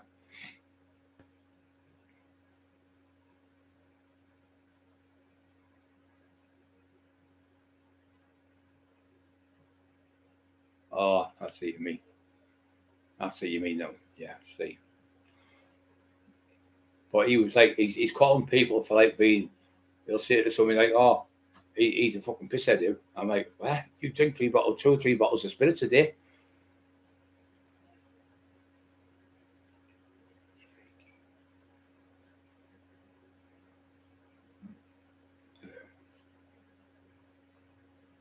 Streaky bacon. I like streaky bacon. I like streaky bacon with beans. Well, when you have cheap food, sometimes it's the best. Or mushy peas, fish. gravy or something, like, not gravy, just a curry or something. Like the cheap is better in it. I know it's good to have a nice top range food, but like pie and mash is nice and things like that. And like chips, eggs and beans, like a council estate tea when you're kids, when you've all the kids on our estates and the council estates, you'd have that, or you'd have like fish cake, chips, and red sauce and bread and butter, cup of tea. I never drank tea, like it was one of my thing. Get up in the morning for school, and think going to school, fucking, it's the best thing in the world when I was a kid at school. No fucking worries now. No one had £2,000 phones in them days, fucking hell. You'd have one phone in the street, and you used to have a little box, you used to put 10 pence in it. Can I use the phone? You'd go to somebody's house to put the money in. So there'd be no phones, and there might be one at the very top of the road, like near the shops or something. And people used to get Newcastle Brown Ale. You know the lids of Newcastle Brown Ale where you put on the bottle, cut them off, glue it, and put it on your car. And when you go past the police, it looked like a tax disc because they just looked in the dark. It looked like tax discs on cops. And then you used to pull your other note insurance and just it's in the post, or you get a cover note, get a 30-day cover note, and you just fucking change it, thing it over and get it redone, and then put your name back on it. Start the like from say it was the 20, say it was up from the 1st to the 30th, and it runs out, and you do the next month the 1st to the 30th because you'd have the free on it already, like the 30th, and you just change the name, not the date, the month, whatever month it was. So you'd have 30-day cover note. Yeah, you just get off. What we used to do when I had loads of cars, you can get like a block insurance for like 6 years. So you might put £100 in, like 6 years, put like 600 quid in, and all 6 years can come off the same policy. As you say, like you're part of the garage owner, and instead of paying like £400 or £500 for one insurance, you pay £100 for like each. So it only costs you £100. There's loads of scams you could do in the old days. Can't do now. So everything technology. Come around the screen, you don't look beep. They'll be doing that next to you. They'll be putting fucking microchips in your back of your neck or in your fucking arm, wrists or something. When you're first born, as soon as you're born, they'll start swabbing you. So they've got your swab, poof, got them. Then they've got your DNA then, so they can easily say somebody murders someone and they can't find out, so just put it up. Oh, such and such. And it's come straight up, straight away. But I wouldn't be surprised they're even fucking doing it now and you don't even know. People can cause trouble in an empty fucking cause trouble in empty fucking anywhere, mate. His own dad won't let him. His own dad won't let him. His own mum's scared. The woman who lives next door to him, his sister lives on the other side. This woman, and it's called Paul, who goes out there. He's knocked him out 3 times. His brother-in-law sparked him. Anyway, his mate come and called him Paul as well. He said, oh, they've all told him, fucking leave Brian and Emma alone. They're trying to help people and do good in their life. All you're doing is being horrible, fucking calling people names. And why don't you just pay the people for the books? So everyone who's done 33 books for 22 subjects, no one's been paid. We got paid for like a couple £100 over 4 years. I've been paid for 3 years, nearly not 1 pence in 3 years. That's why I've got to the court. I've won the court case. The judges awarded me the disclosure. So now we're waiting to go in with solicitors and barristers to go in. That's why I think he's fucked off. And now his boss, Warcry Publishing, that has been found in the courts. It's not a real company because it's not registered in the company's house. So if you're not registered in the company's house, you're not a company, not like. So all that time, been doing books for 12 years, they haven't paid a penny tax. But none to the HMC customs, nothing to Inland Revenue. And the trading standards to check and everything as well now. But they're fucking knackered, honest to God. You robbed the HMC customs, that's the king's money. They're the most powerful place in the world, the customs. But they can just take in any boss. They can go in anywhere. Like for MI5, anyway, they just go in. They can just take over anything because they've got more power than anyone. They're the most powerful law enforcement agency going because they work for the king. It's the king's money. Chopped bacon, yeah, it's nice. I have bacon with beans, cowboy breakfast, I call it. Bread and butter, best butter. White bread, I know it's crap, but it tastes nice and dip it in. You bake your bacon on it and you have that and eat it. It's fucking beautiful.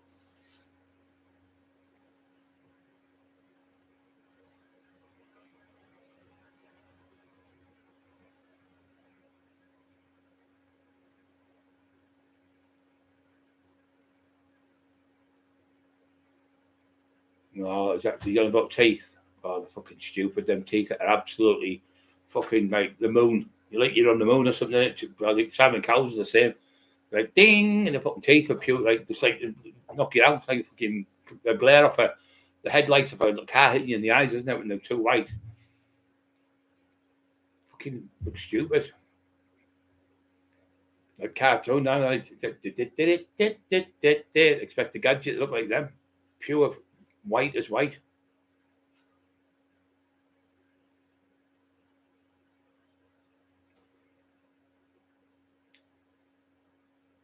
Yeah, when the white and white, you just know they're false.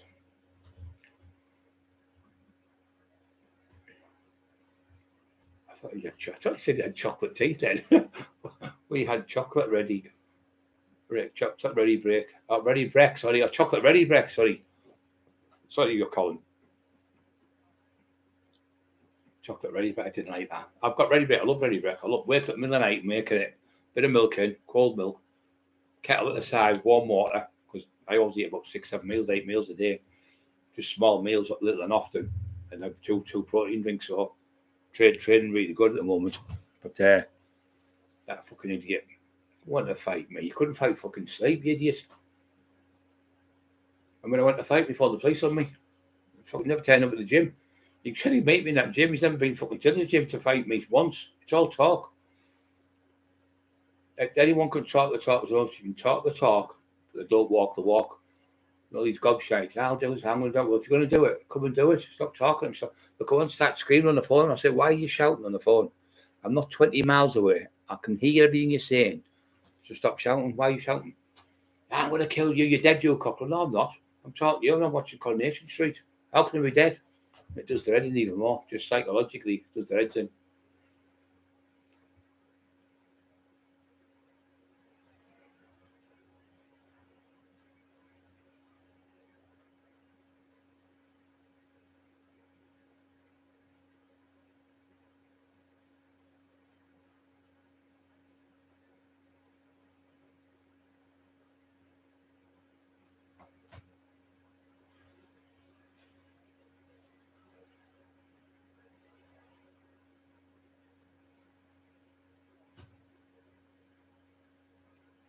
Jimmy B.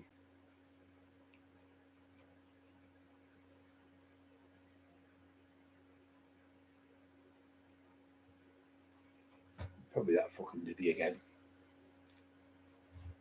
Comes in just to cause trouble, to upset people. Where me, I like to go, I think, oh, we had a good night tonight, very good laugh. But he likes to go on and call people and make people upset. When I'll go back and think, I hope that lad's all right, I hope that lass is all right, I hope that young kid's all right, or I'll either story about something. I try to watch the news and you see about a little kid being raped and murdered. I can't fucking sleep. I'll just fucking boil my blood.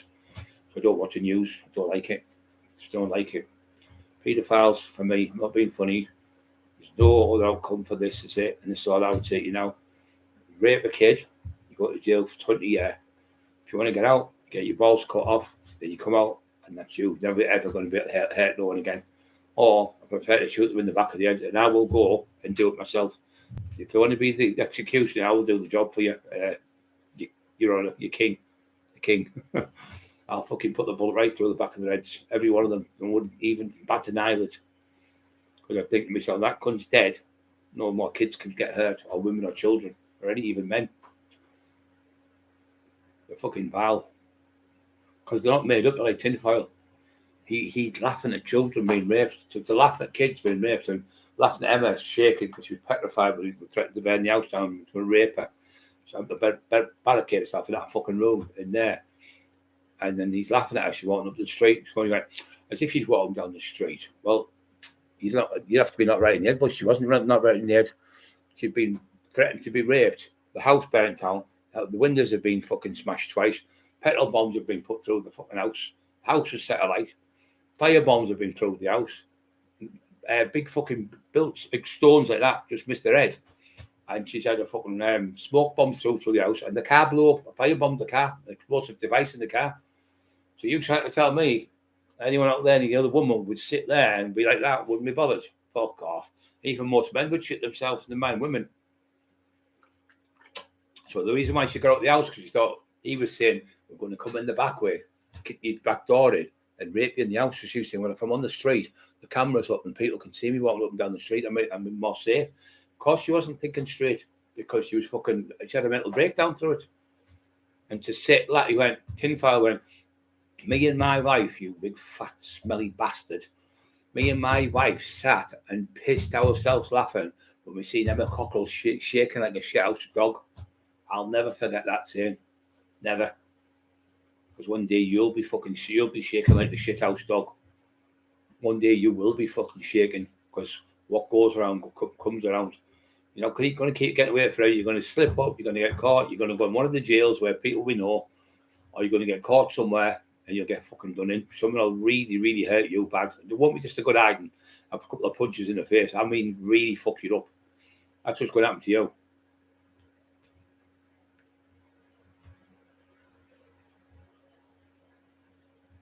Yeah, they're fucking bound, mate. At the end of the day, these cunts, they work children, and people who sit and laugh at women being frightened like Emma, and I think they want putting their nut out, they want putting away, because they're at a stage where if they're laughing at people and think it's funny that somebody's frightened, they're going to be raped, and they send a message that they're going to rape the dogs and cut the dogs' legs off and bum them and bum the husband and bum this and bum that. He keeps saying this over and over again. I can't understand, right? You know, I wouldn't go to the police in a million years, but there's no way I'm not. If I have to go to the police to put a paedophile away, I'll fucking willingly do it 100 times a day. I wouldn't give a fuck. There's no such thing as grass in the grass, and there's no such thing as grass in a paedophile. What would you rather be? Called the grass, or would you rather be called a fucking man who let a little kid get raped because you never made a fucking statement against a paedophile? And I know what I'd like. I know what I'd rather do any day of the week. I'd rather go to jail 20 fucking years than see some kid get raped and murdered. Or I'd rather go to jail for making a statement against someone. But it gets the kid, it stops the person, a woman or a man or anyone being raped or sexually abused. I'd willingly go to jail for it. I wouldn't give a fuck. I wouldn't care. If this is, well, you're getting 5 years now for breaking his jaw for him. I think, yeah, good. At least everyone knows now what he is. I might get 5 years in jail, but I can walk out that jail with my head stood up, head up high, and walk down that street and really save somebody's life. Because these people, once they do one thing, they start touching someone up, then they start looking through windows, and they start masturbating themselves, then they start pinching knickers off lines and all that stuff. That's what you're into, tinfoil. You're a weirdo, just like that. You're into all that weird stuff, and you're laughing. He's laughing at fucking Gary Glitter.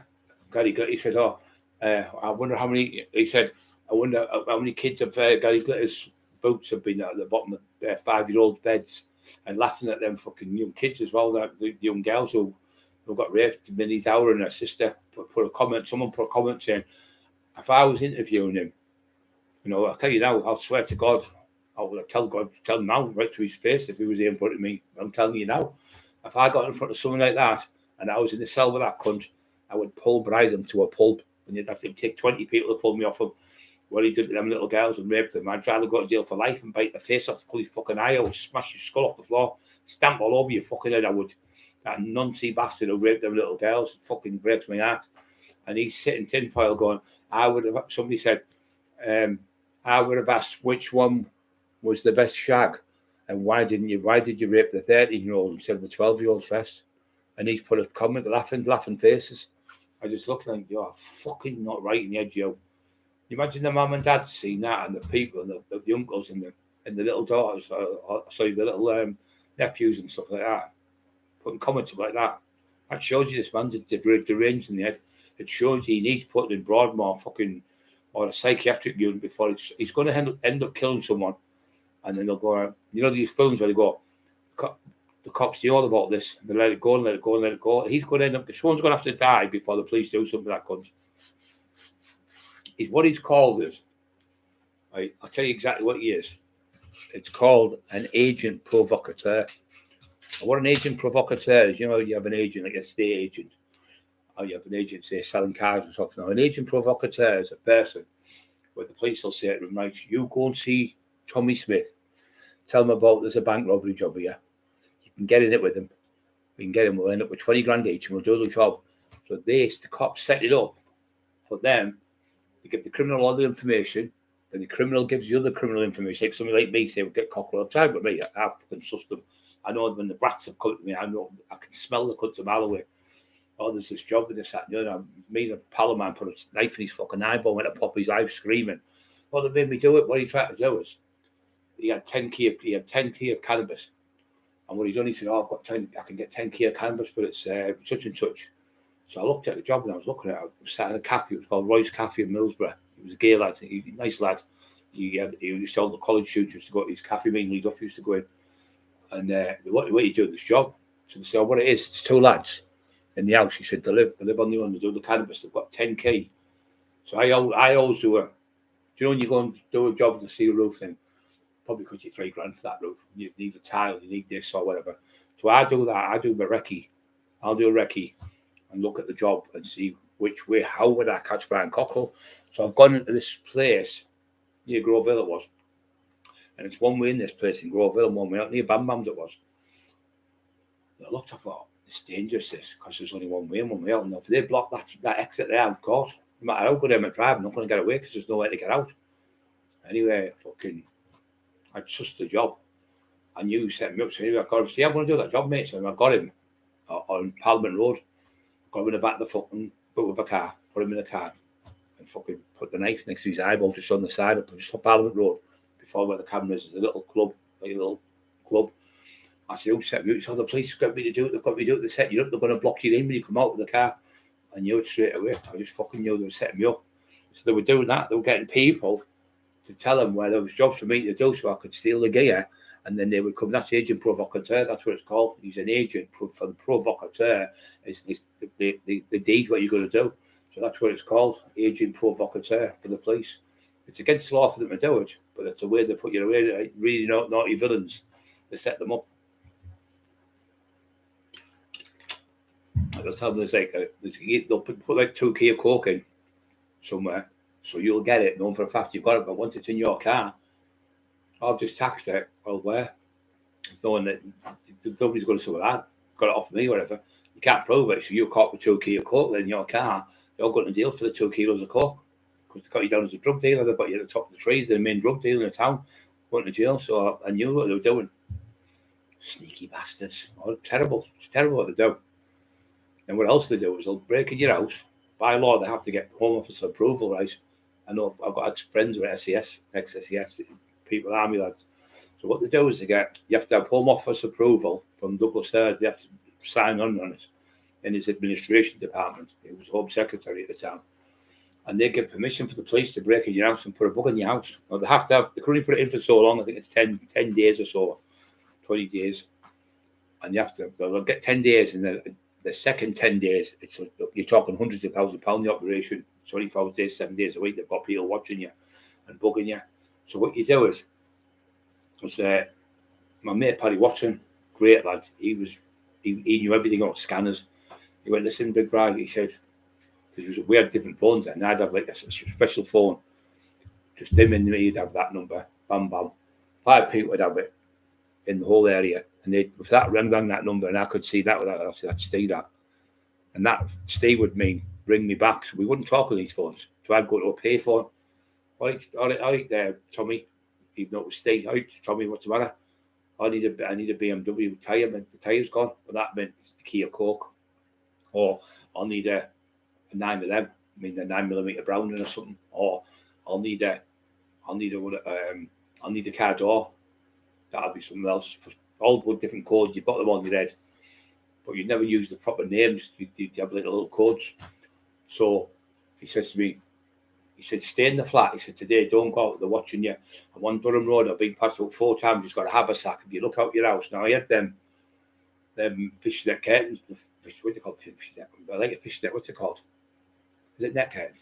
What are they called? It's not fishnet. What are they called? Net curtains. Yeah, net curtains. That's it. Like a little net thing. Yeah. So they're up. The curtains are up, so you can see out. It's hard to see in. Really hard. So I'm stood back in this flat in Durham Road. And there was a bus stop outside. Just as you come around the bend, Durham Road at Stockton, where you come to the train station. I'm looking at, like, standing back that and looking. I could see him looking up, and he went from there. So I goes in the room and I starts watching the telly. So I phoned somebody up. Took Speedy, I phoned him up. I said, send somebody round. But somebody who's a nobody, you know, like somebody who's like, say, works for the fucking railroad or something like that. So if they're pulling, they can't get in trouble.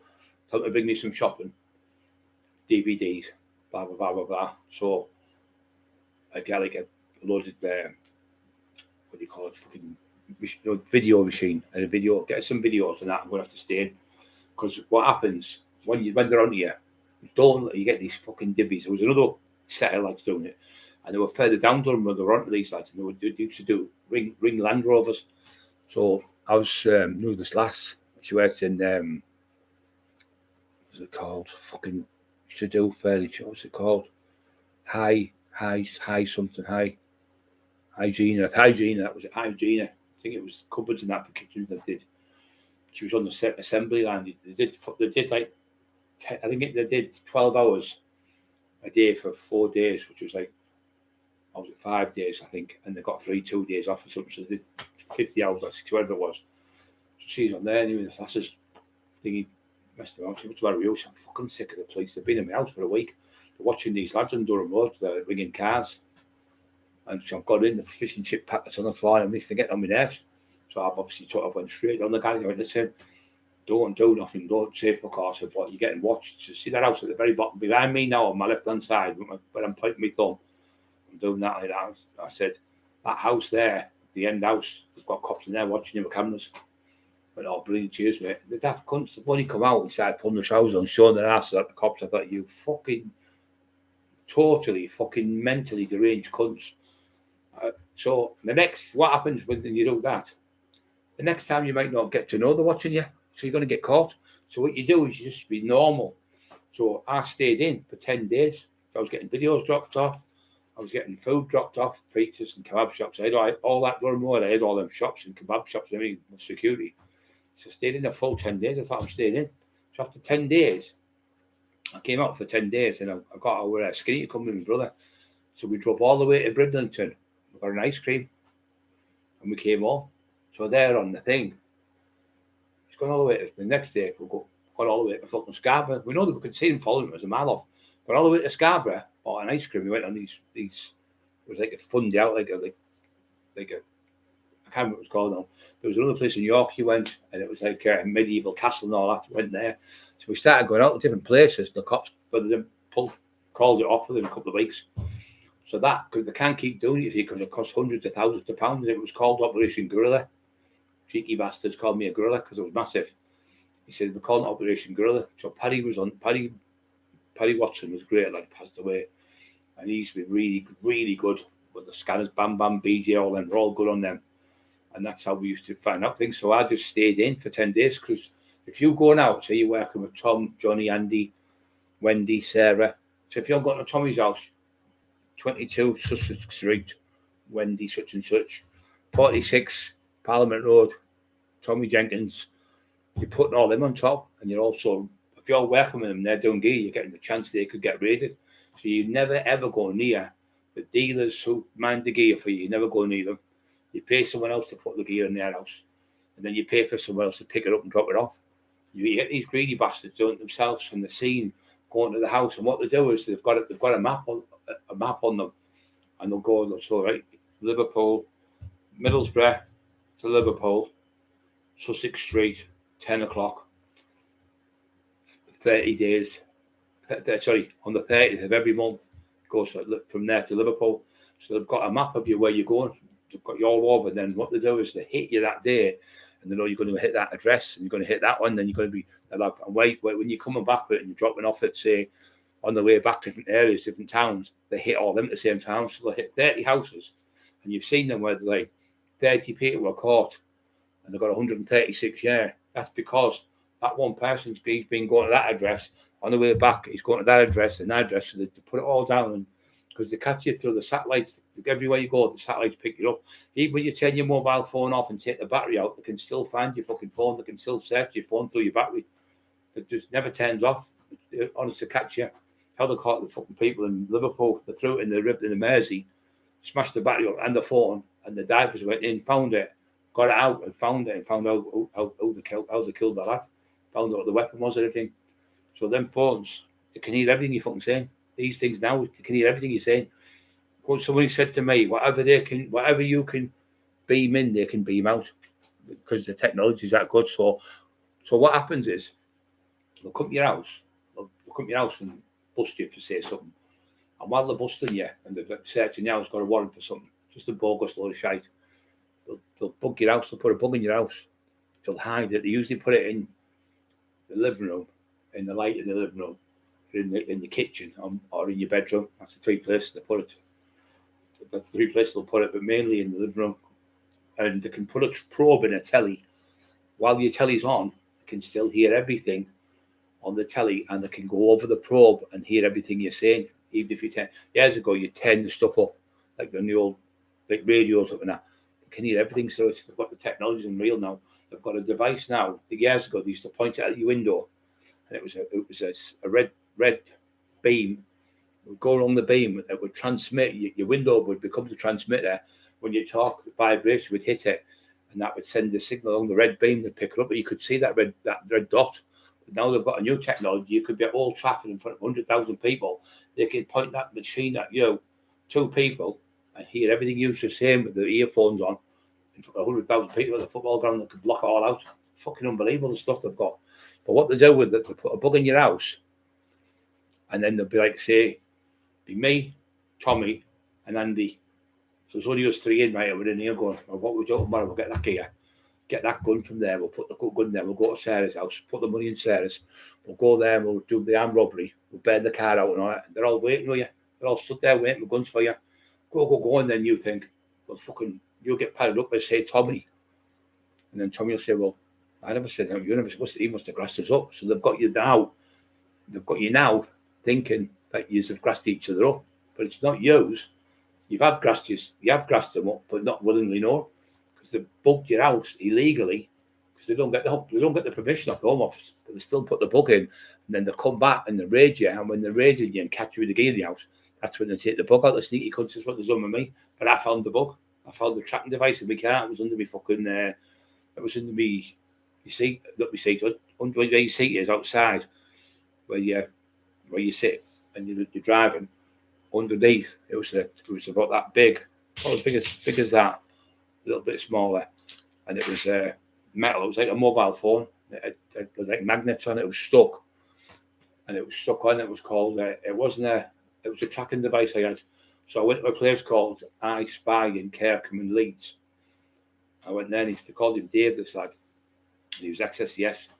He said to me, "I haven't seen this before." He said, "It gives it a sweep." He said, "That's a lithium battery."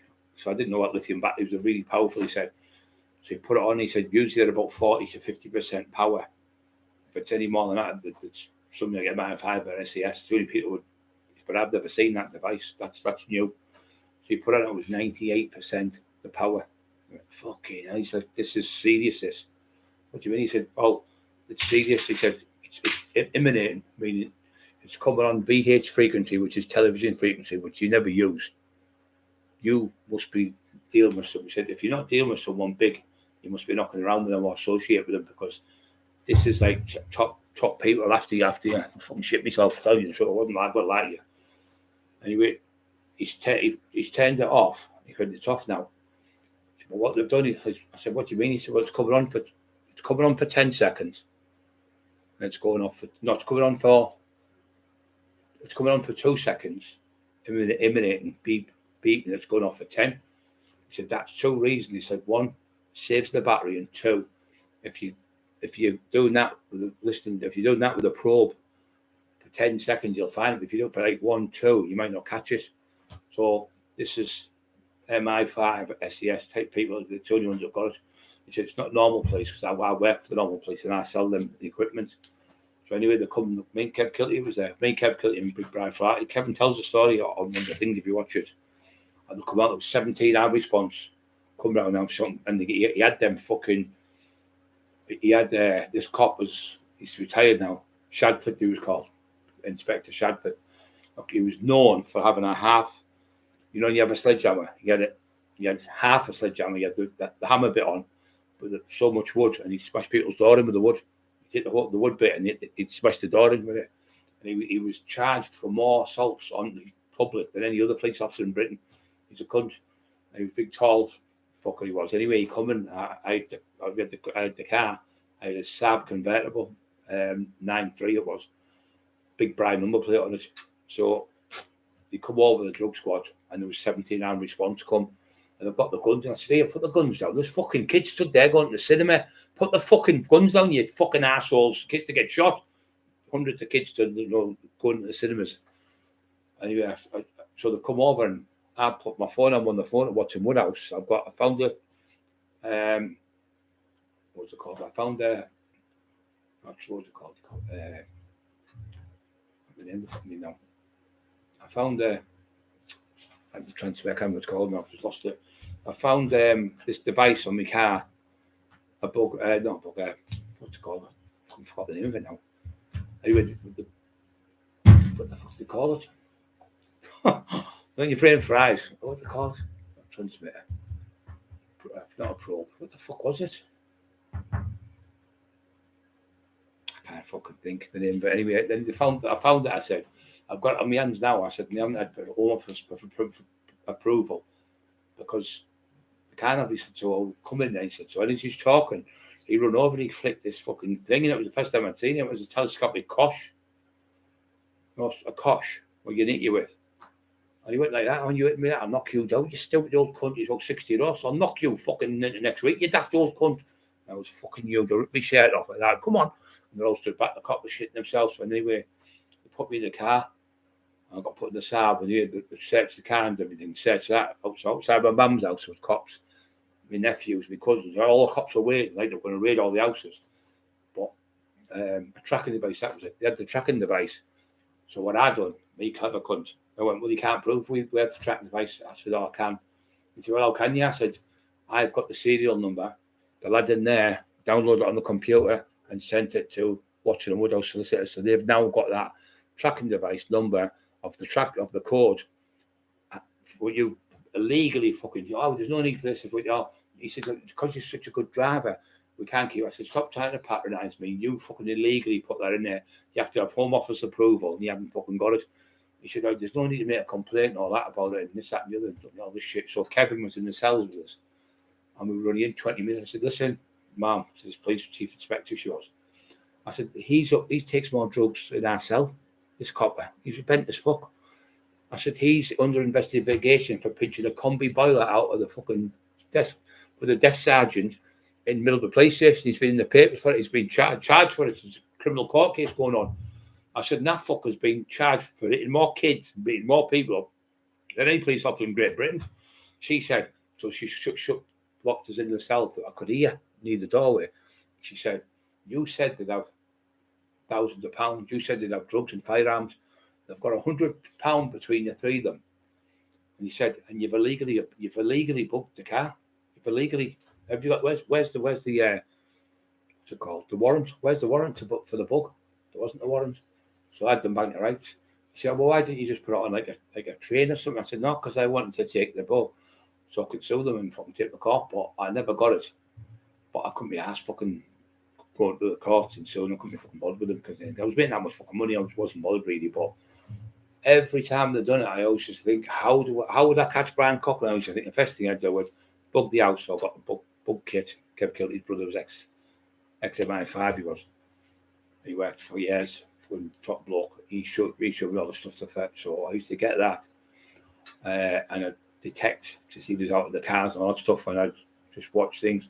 And people would come in and say, I've got a deal for you. And I think, oh no, mate, I'm not doing things like that. They come in, do you want a line of coke? And they try and infiltrate you and get in with you and get in your camp type of thing. That's the easiest way to do it. Is you get people like gobshite going, oh, I'm selling 10 grand a week of the gear. I'm doing this and talking in pubs and being beheaded and talking, telling people stuff you're doing. Then it gets back to the police and the police are on you. They said, well, you must be getting 10 grand a week. I said, no, more like 20 grand a week. But I said, they got me one day and they had a hole in my sock and they had me in a 928 Porsche and he had two Cosmos on the front and he had an old, what's it called? It was a Mitsubishi. Had a Mitsubishi as well. Not the top of the range one, just the old type one.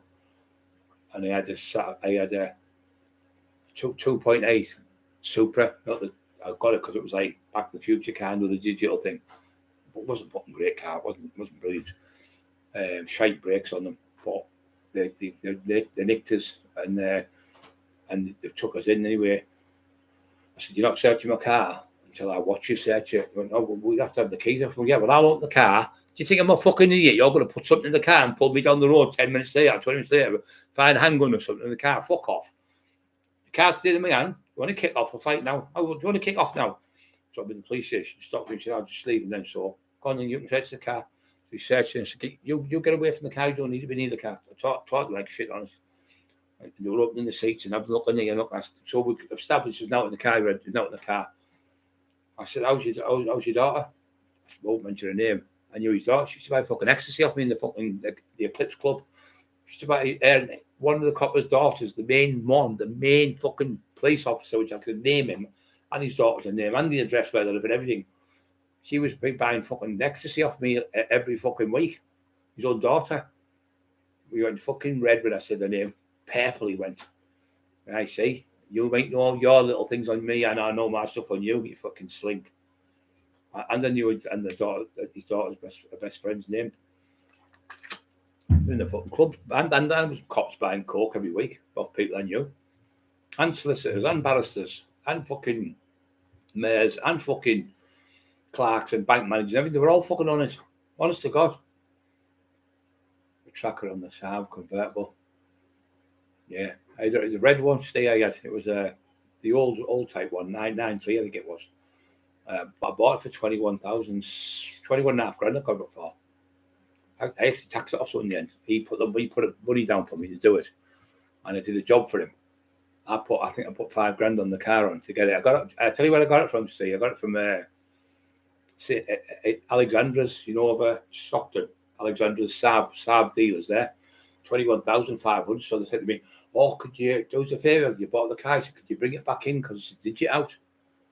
I said, "Well, what digit out?" He said, "Well, we'll if you leave the car with us for a couple of hours." I went, "Fuck off. The cops are phoned you. Think I'm fucking daft?" So we're out there. I had a friend who was from Manchester, big massive drug dealer, miles bigger than I was, a lot bigger, multi-millionaire. Lived in a fucking £2 million house, fucking top of the range, fucking everything, cars, everything. He didn't own an airplane, but he used to fly out when he go to abroad and stuff.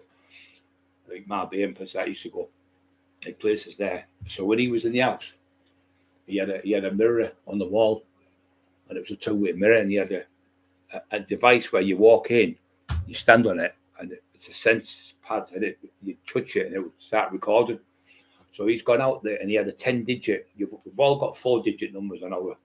Waste of fucking time putting them on. They can get you 2 seconds. You put them same as you can. All they do is stand on the corner. You put beep your car, and they have a machine that just picks up the signal, and it gives the codes to what your numbers in your car is. So then they just, when you go somewhere and you go driving your car, they follow you. They just go push the button, and that signal sends the same signal to your car and opens your cars and your locks. They can relock it again. Honestly, and this is fucking 25 to 30 years ago they were doing it. So anyway, he's gone out, this lad. He's gone abroad. So he comes in. What he's done, when you go to the airport, yourself, you put your keys on the top. And there's like a glass thing here. So what they've done is, they had a camera underneath it and videoed his keys. They got the numbers of the keys. Sneaky cunts. They stopped for a few minutes or for something.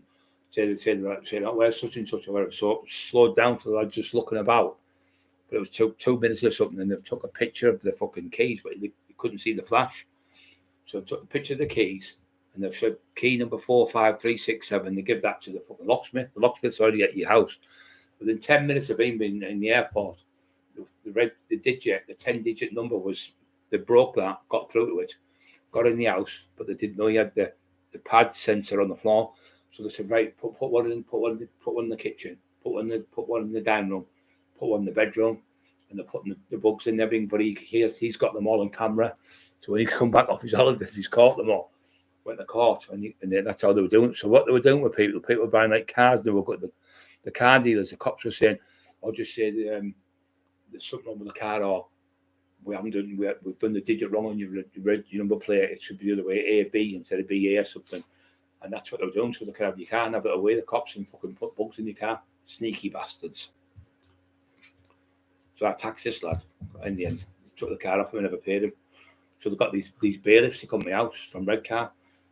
I can't remember what it was ordered, and in the end it was 15 grand or something. I said, oh, we're here to repossess the car. I said, I'll knock you to unconscious, you daft cunt. I chased him up the road from here.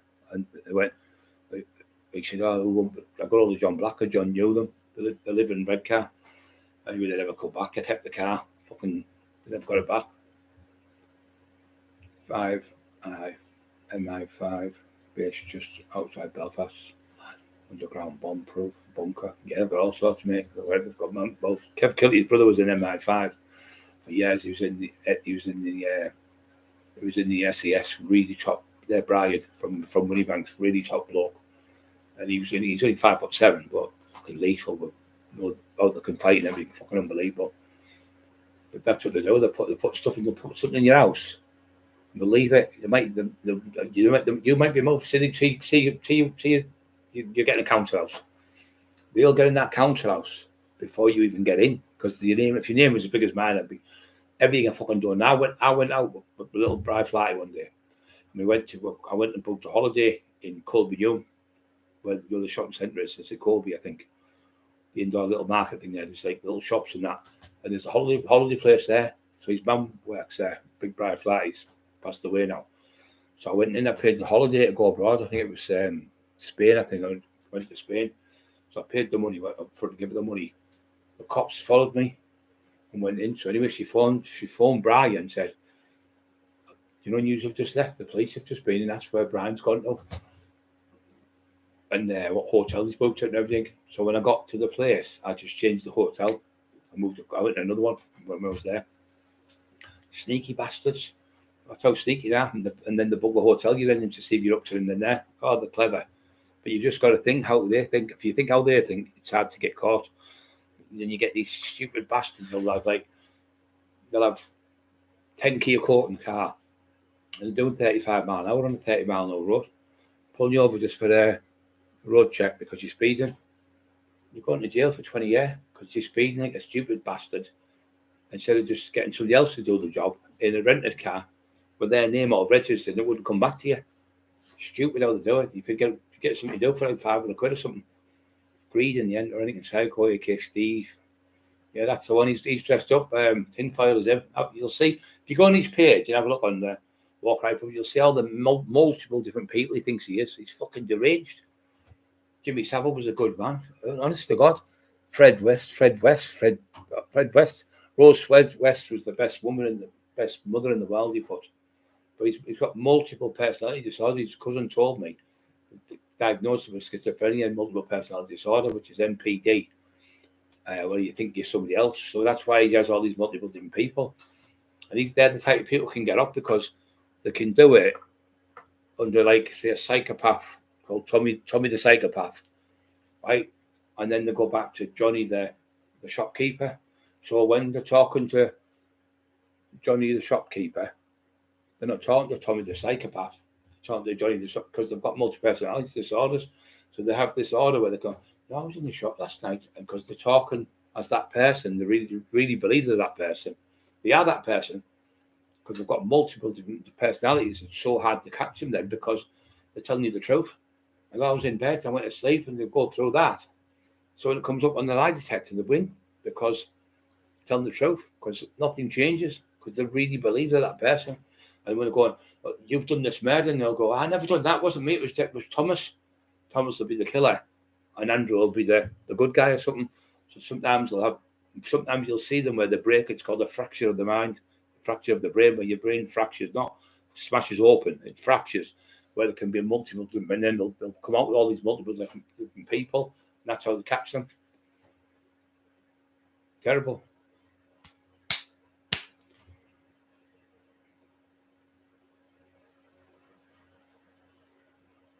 Right, guys, I'm going to shout. I'm fucking knackered.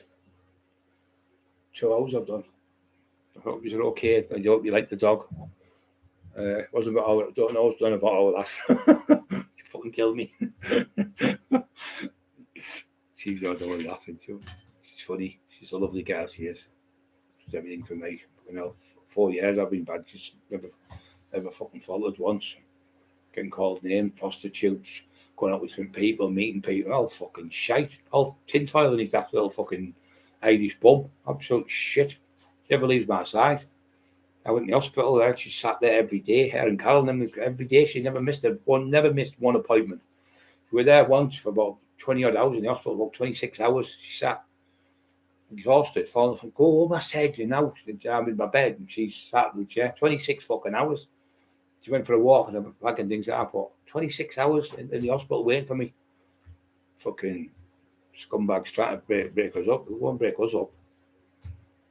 Never seen this one, never seen that one. Absolute fucking shit. See, Sharon, my name came up 300 times in the conversation for 2 years, so they slammed me for it.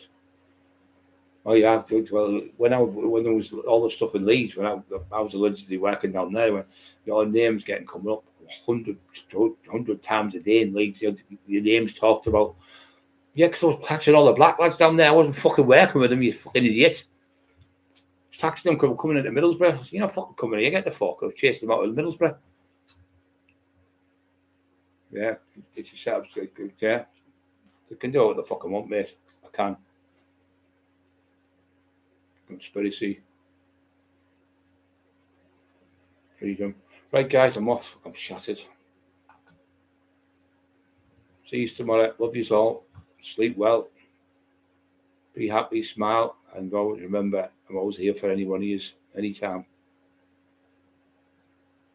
I could do some fucking help me on the computer. Fucking, I'm a troll.